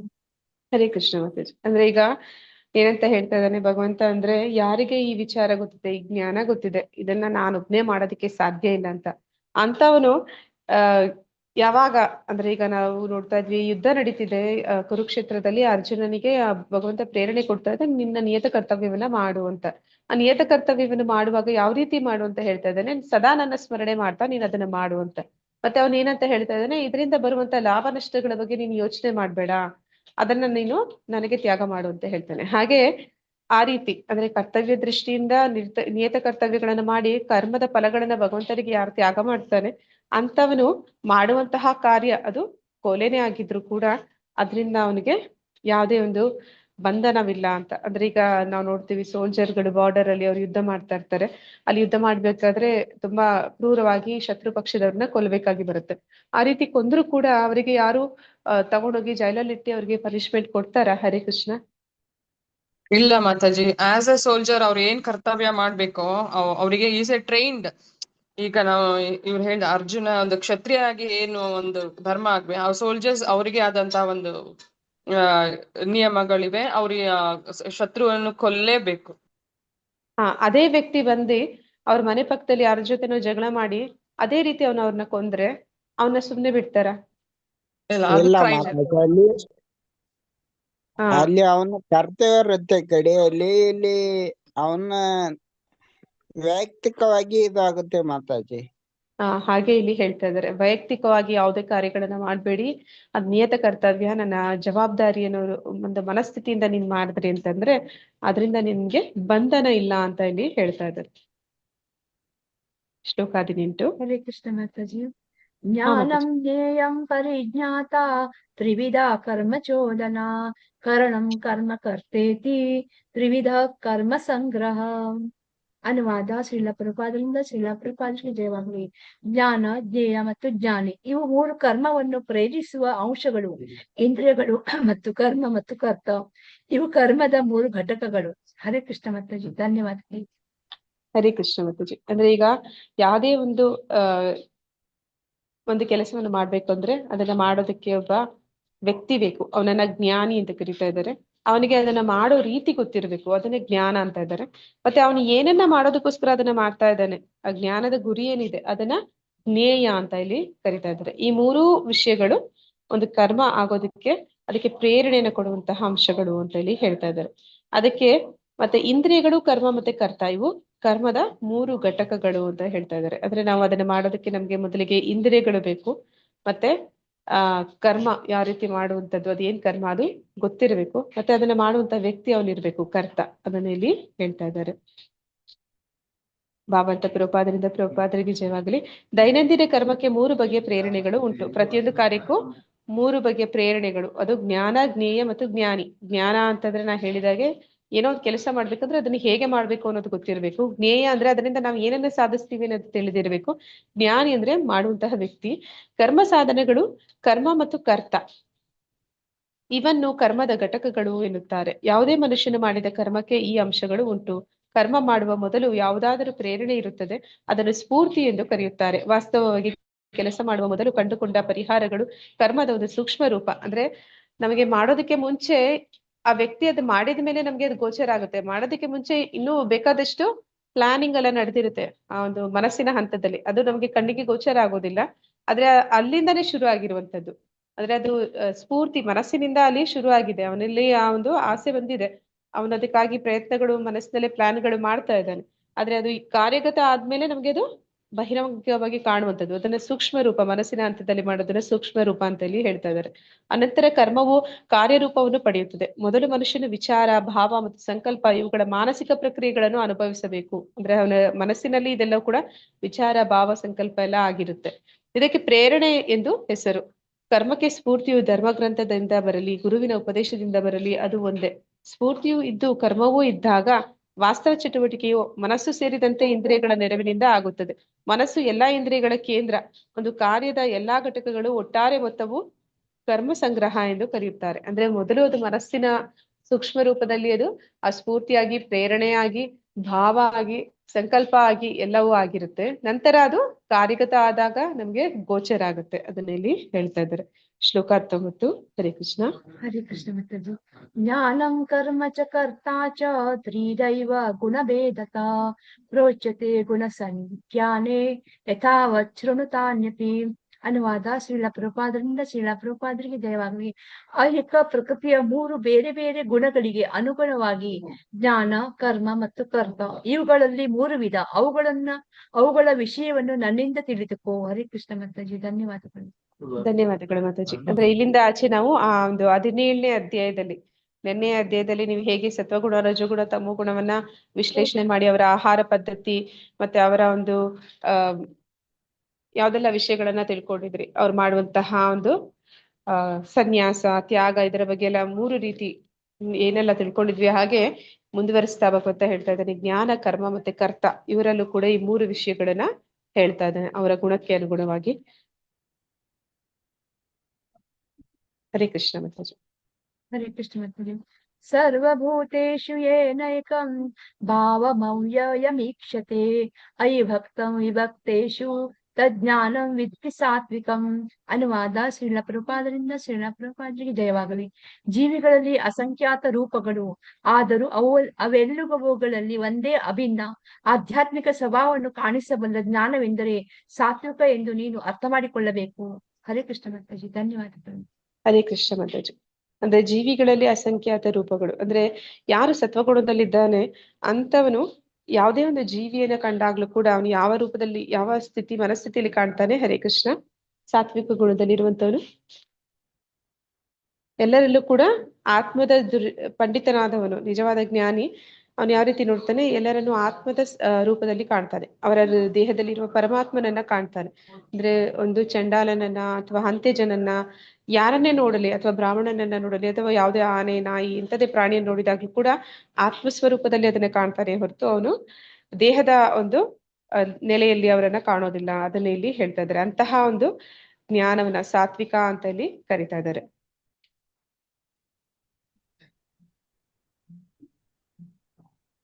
ಹರೇ ಕೃಷ್ಣ. ಹರೇ ಕೃಷ್ಣ ಮಾತಾಜಿ. ಪೃಥಕ್ತ್ವೇನ ತು ಯಜ್ಞಾನಂ ನಾನಾ ಭಾವನ್ ಪೃಥಗ್ವಿಧಾನ್ ವೇತ್ತಿ ಸರ್ವೇಷು ಭೂತೇಷು ತಜ್ಞಾನಂ ವಿದ್ಧಿ ರಾಜಸಂ. ಅನುವಾದ ಶ್ರೀಲ ಪ್ರಭುಪಾದರಿಂದ ಶ್ರೀಲ ಪ್ರಭುಪಾದರಿಗೆ ಜಯವಾಗಲಿ. ಯಾವ ಜ್ಞಾನದ ಕಾರಣದಿಂದ ಪ್ರತಿಯೊಂದು ಬೇರೆ ದೇಹದಲ್ಲಿಯೂ ಬೇರೆ ಬಗೆಯ ಜೀವಿಯನ್ನು ಮನುಷ್ಯನು ಕಾಣುತ್ತಾನೋ ಆ ಜ್ಞಾನವು ರಾಜಸ ಎಂದು ತಿಳಿದು. ಹರೇ ಕೃಷ್ಣ ಮಾತಾಜಿ. ಧನ್ಯವಾದ. ನಾವೆಲ್ಲರೂ ಬದ್ಧಾತ್ಮರು. ಯಾವ ರೀತಿ ನೋಡ್ತೀವಿ ಅಂದ್ರೆ, ಯಾವುದೇ ವ್ಯಕ್ತಿನ ನೋಡಿದಾಗ ನಮ್ಗೆ ಆತ್ಮದ ಸ್ವರೂಪದಲ್ಲಿ, ಬೇರೆ ವ್ಯಕ್ತಿನ ಬಿಡಿ ನಮ್ಮನ್ನೇ ನಾವು ಆತ್ಮದ ಸ್ವರೂಪದಲ್ಲಿ ಕಾಣ್ಲಿಕ್ಕೆ ಸಾಧ್ಯ ಇಲ್ಲ. ನಾವು ಭಗವದ್ಗೀತೆ ಕ್ಲಾಸ್ಗೆ ಬರೋದ್ರಿಂದ ಯಾರಾದ್ರೂ ಇವಾಗ ನಿಮ್ಮನ್ನ ಕೇಳಿದ್ರೆ ಯಾರು ನೀವು ಅಂದ್ರೆ ಏನಂತ ಹೇಳ್ತೀರಾ? ಯಾರು ನೀವು ಅಂದ್ರೆ ನಾನು ವರದ ಅಂದ್ರೆ ದೇಹ ಸ್ಥಿತಿಯಲ್ಲೇ ಹೇಳ್ತೇವೆ, ಮತ್ತೆ ದೇಹ ಭಾವನೆಯಲ್ಲೇ ಹೇಳ್ತೇವೆ. ಮತ್ತೆ ಇಂಥವರ ಮಗಳು, ಇಂಥವರ ಗಂಡ. ಬಾಯಿ ಮಾತಿಗೆ ಒಂದ್ ಮಾತು, ಒಂದ್ ನಿಮಿಷ ಹೇಳ್ಬೋದು ನಾವು, ನಾನು ಆತ್ಮ ಅಂತ. ಆದ್ರೆ ನಿಜವಾಗ್ಲೂ ನಮ್ಗೆ ಅದು ಸಾಕ್ಷಾತ್ಕಾರ ಆಗಿದ್ಯಾ ನಾನು ಆತ್ಮ ಅನ್ನುವಂಥದ್ದು? ಇಲ್ಲ. ಇಲ್ಲ. ಹಾಗೆ ನಾವೆಲ್ಲರೂ ದೇಹ ಭಾವನೆಯಲ್ಲಿ ನೋಡುವಂತವ್ರು, ಅದಕ್ಕೆ ನಮ್ಮನ್ನ ಇಲ್ಲಿ ರಜೋಗುಣದವರು ಅಂತ ಹೇಳಿ ಕರಿತಾ ಇದ್ದಾರೆ. ರಜೋಗುಣದಲ್ಲಿ ಇರುವಂತವ್ರು ಆ ಯಾರು ಕೂಡ ಅಂದ್ರೆ ಆತ್ಮದ ನೆಲೆಯಲ್ಲಿ ಇನ್ನೊಂದು ಜೀವವನ್ನ ಕಾಣುವಷ್ಟು ಸಾಮರ್ಥ್ಯವನ್ನ ಇನ್ನೂ ನಾವು ಪಡೆದಿಲ್ಲ ಅಂತ ಹೇಳುವಂಥದ್ದು. ಅಂದ್ರೆ ನಮಗೆ ಪರಮಾತ್ಮ ಇದ್ದಾನೆ, ಅಂದ್ರೆ ಸ್ವಲ್ಪ ಮಟ್ಟಿಗಾದ್ರೂ ಒಂಚೂರು ವ್ಯತ್ಯಾಸ ಇರುತ್ತೆ. ಅಂದ್ರೆ ಇನ್ನೊಂದು ಜೀವಕ್ಕೆ ಹಿಂಸೆ ಕೊಡಬಾರ್ದು, ನೋವು ಕೊಡಬಾರ್ದು. ಯಾಕಂದ್ರೆ ಅದು ಕೂಡ 84 ಲಕ್ಷ ಯೋನಿ ದಾಟಿ ಮತ್ತೆ ಒಂದಿನ ಮನುಷ್ಯ ಆಗುತ್ತೆ. ಅಂದ್ರೆ ನಾನು ಅದೆಲ್ಲ ಪಾಸ್ ಆಗಿ ಬಂದಿದ್ದೀನಿ, ನಾನು ಆ ರೀತಿ ಎಲ್ಲ ಒಂದು ಜನ್ಮಗಳನ್ನ ಪಡೆದಿದ್ದೀನಿ. ಆ ರೀತಿ ಯೋಚನೆಗಳು ಮಾಡುವಂಥದ್ದು ಅದನ್ನ ಸಾತ್ವಿಕ ಗುಣ ಅಂತಾರೆ. ಆ ರೀತಿ ಯೋಚನೆ ಮಾಡಿದಿರ ಎಲ್ಲವನ್ನು ಕೂಡ ನನ್ನ ಸ್ವಾರ್ಥಕ್ಕಾಗಿ ಬಳಸ್ಕೊಡುವಂಥದ್ದು ಅದನ್ನ ರಜೋಗುಣ ಅಂತ ಹೇಳ್ತಾರೆ. ಶ್ಲೋಕ 22. ಹರೇ ಕೃಷ್ಣ. ಹರೇ ಕೃಷ್ಣ ಮಾತಾಜಿ. ಯತ್ತು ಕೃಷ್ಣವದೇ ಕಸ್ಮಿನ್ ಕಾರ್ಯೇ ಸಕ್ತಮಹೈತುಕಂ ಅಥಾತ್ವಾರ್ಥವದಲ್ಪಂ ಚ ತತ್ತಾಮ ಸಮುದಾಹೃತಂ. ಅನುವಾದ ಶ್ರೀಲ ಪ್ರಭುಪಾದರಿಂದ ಶ್ರೀಲ ಪ್ರಭುಪಾದರಿಗೆ ಜಯವಾಗಲಿ. ಯಾವ ಜ್ಞಾನದಿಂದ ಸತ್ಯದ ತಿಳುವಳಿಕೆ ಇಲ್ಲದ ಒಂದು ಬಗೆಯ ಕರ್ಮವೇ ಸರ್ವಸ್ವ ಎಂದು ಭಾವಿಸುತ್ತೇವೆಯೋ, ಯಾವ ಜ್ಞಾನವು ಅಲ್ಪವಾದದ್ದು ಅದು ತಾಮಸ ಗುಣದಲ್ಲಿ ಇದೆ ಎಂದು ಹೇಳುತ್ತಾರೆ. ಹರೇ ಕೃಷ್ಣ ಮಾತಾಜಿ, ಧನ್ಯವಾದಗಳು. ಹರೇ ಕೃಷ್ಣ ಮಾತಾಜಿ. ಇಲ್ಲಿ ಯಾರು ತಮೋಗುಣದಲ್ಲಿ ಇರ್ತಾರೆ ಅವರು ಸುಮ್ನೆ ಏನೋ ಒಂದು ಕಾರ್ಯ ಮಾಡ್ತಾ ಇರ್ತಾರೆ. ಅಂದ್ರೆ ಅವ್ರು ಯಾವ ರೀತಿ ಇದ್ರೆ ಪ್ರಾಣಿಗಳ ಹಾಗೆ ಆಹಾರ ನಿದ್ರ ಭಯಮೈಥುನದಲ್ಲೇ ಜೀವನವನ್ನು ಕಳೆಯುವಂತವ್ರು. ಅದು ಕಾರ್ಯ ಮಾಡುವಾಗ ಅವ್ರಿಗೆ ಯಾವತ್ತೂ ಅನ್ಸೋದಿಲ್ಲ ನಾನ್ ಮಾಡ್ತಿರುವಂತ ಕೆಲಸ ಸರಿನೋ ತಪ್ಪೋ, ಯಾವ ರೀತಿನೂ ಕೂಡ ಒಂದು ಮಾನಸಿಕವಾಗಿ ಯಾವುದೇ ಒಂದು ವಿವೇಚನೆ ಇಲ್ಲದೆ ಮಾಡ್ತಾರೆ. ಅಂದ್ರೆ ಅವರಿಗೆ ಜ್ಞಾನ ಅನ್ನುವಂಥದ್ದಿಲ್ಲ, ಮಾಡುವಂಥದ್ದೆಲ್ಲ ಯಾವುದೋ ಒಂದು ಮೋಹದಿಂದ ಒಂದು ಕಾರ್ಯಗಳನ್ನ ಮಾಡ್ತಾ ಇರ್ತಾರೆ. ಅಂತಹ ಗುಣದಲ್ಲಿ ಇರುವಂತವ್ರನ್ನ ತಾಮಸ ಗುಣದವರು ಅಂತ ಹೇಳಿ ಕರಿತಾ ಇದ್ದಾರೆ. ಆದ್ರೆ ಅವರು ವಾಸ್ತವದಲ್ಲಿ ಪ್ರಾಣಿಗಳ ಹಾಗೆ ಜೀವನವನ್ನ ಮಾಡ್ತಾರೆ. ಅಂದ್ರೆ ತಿನ್ನುವುದು, ಮಲಗುವುದು, ರಕ್ಷಣೆ ಮೈಥುನ ಇಷ್ಟೇ, ಇದು ಎಲ್ಲ ಪ್ರಾಣಿಗಳು ಮಾಡುತ್ತೆ. ಆ ಒಂದು ಹಂತದಲ್ಲಿ ಇರುವಂತವರನ್ನ ತಮೋಗುಣದವರು ಅಂತ ಹೇಳಿ ಕರಿತಾ ಇದ್ದಾರೆ. ಹರೇ ಕೃಷ್ಣ. ಹರೇ ಕೃಷ್ಣ. ನಿಯತಂ ಸಂಗರಹಿತಂ ರಾಗದ್ವೇಷ ಕರ್ಮ ಕೃತಂ ಅಫಲ ಪ್ರೇಪ್ಸುನಾ ಕರ್ಮ ಎತ್ತತ್ವಾತ್ಸೀಕ ಮುಚ್ಯತೆ. ಅನುವಾದ ಶ್ರೀಲ ಪ್ರಭುಪಾದರಿಂದ ಶ್ರೀಲ ಪ್ರಭುಪಾದರಿಗೆ ಜಯವಾಗಲಿ. ನಿಯತವಾಗಿ ಯಾವ ಮೋಹವಿಲ್ಲದೆ, ರಾಗದ್ವೇಷಗಳಿಲ್ಲದೆ ಮತ್ತು ಕರ್ಮ ಫಲಾಪೇಕ್ಷೆ ಇಲ್ಲದೆ ಮಾಡಿದ ಕರ್ಮವನ್ನು ಸಾತ್ವಿಕ ಎಂದು ಹೇಳಲಾಗುತ್ತದೆ. ಹರೇ ಕೃಷ್ಣ ಮಾತಾಜಿ, ಧನ್ಯವಾದಗಳು. ಹರೇ ಕೃಷ್ಣ ಮಾತಾಜಿ. ಅಂದ್ರೆ ಇಲ್ಲಿ ಯಾರು ಸಾತ್ವಿಕ ಗುಣದಲ್ಲಿದ್ದಾರೆ ಅವರಿಗೆ ಯಾವುದೇ ರಾಗದ್ವೇಷಗಳಿಲ್ಲ. ನಾ ಆಗ್ಲೇ ಹೇಳಿದಾಗೆ ಯಾವುದೇ ಒಂದು ಕಾರ್ಯ ಮಾಡ್ಬೇಕು ಅಂದ್ರೆ ಅದರಿಂದ ಒಂದು ಪುಣ್ಯ ಫಲ ಅಥವಾ ಪಾಪ ಫಲ ಅನ್ನುವಂಥದ್ದು ಅದು ನಮ್ಗೆ ತಿಳಿಯದ ಹಾಗೆ ಅದು ಸಂಚಿತ ಕರ್ಮ ಅಂತ ಹೇಳಿ ಬರ್ತಾ ಇರುತ್ತೆ. ಆದ್ರೆ ಅದರಿಂದ ನಮ್ಗೆ ಅದರ ಒಂದು ಪ್ರಾರಬ್ಧ ಅನ್ನೋ ರೀತಿಯಲ್ಲಿ ನಮ್ಮ ಈ ಬದುಕಿನಲ್ಲಿ ಅದಕ್ಕೆ ಒಂದೊಂದ್ಸಲ ಕಷ್ಟ, ಒಂದೊಂದ್ಸಲಿ ಸುಖ ಅನ್ನುವಂಥದ್ದು ಈ ಒಂದು ಏನಂತ ಹೇಳ್ತಾರೆ ಋತುಗಳು ಬದಲಾದ ಹಾಗೆ ನಮ್ಮ ಜೀವನದಲ್ಲಿ ಬದಲಾಗಿ ಬರ್ತಾ ಇರುತ್ತೆ. ಆದ್ರೆ ಯಾರು ಸಾತ್ವಿಕ ಗುಣದಲ್ಲಿ ಇದ್ದಾನೆ ಅವನಿಗೆ ಇದರಲ್ಲಿ ಯಾವುದೇ ಮೋಹ ಅನ್ನುವಂಥದ್ದು ಇರೋದಿಲ್ಲ. ನನ್ಗೆ ಇದಿಷ್ಟ, ನನ್ಗೆ ಇದಿಷ್ಟ ಇಲ್ಲ, ಆ ರೀತಿ ಯಾವುದೇ ಒಂದು ಮನಸ್ಥಿತಿ ಇಲ್ಲ. ಬಂದದ್ದನ್ನೆಲ್ಲ ಬಂದ ಹಾಗೆ ಅವನು ಸ್ವೀಕಾರ ಮಾಡ್ಕೊಂಡು ಹೋಗ್ತಾನೆ. ಎರಡನ್ನೂ ಸಮಚಿತ್ತದಿಂದ ಅವನು ಸ್ವೀಕಾರ ಮಾಡ್ತಾನೆ. ಅಂತವನನ್ನ ಇಲ್ಲಿ ಸಾತ್ವಿಕ ಗುಣದವನು ಅಂತ ಇಲ್ಲಿ ಕರೀತಾ ಇದ್ದಾರೆ. ಹರೇ ಕೃಷ್ಣ ಮಾತಾಜಿ. ಹರೇ ಕೃಷ್ಣ ಮಾತಾಜಿ.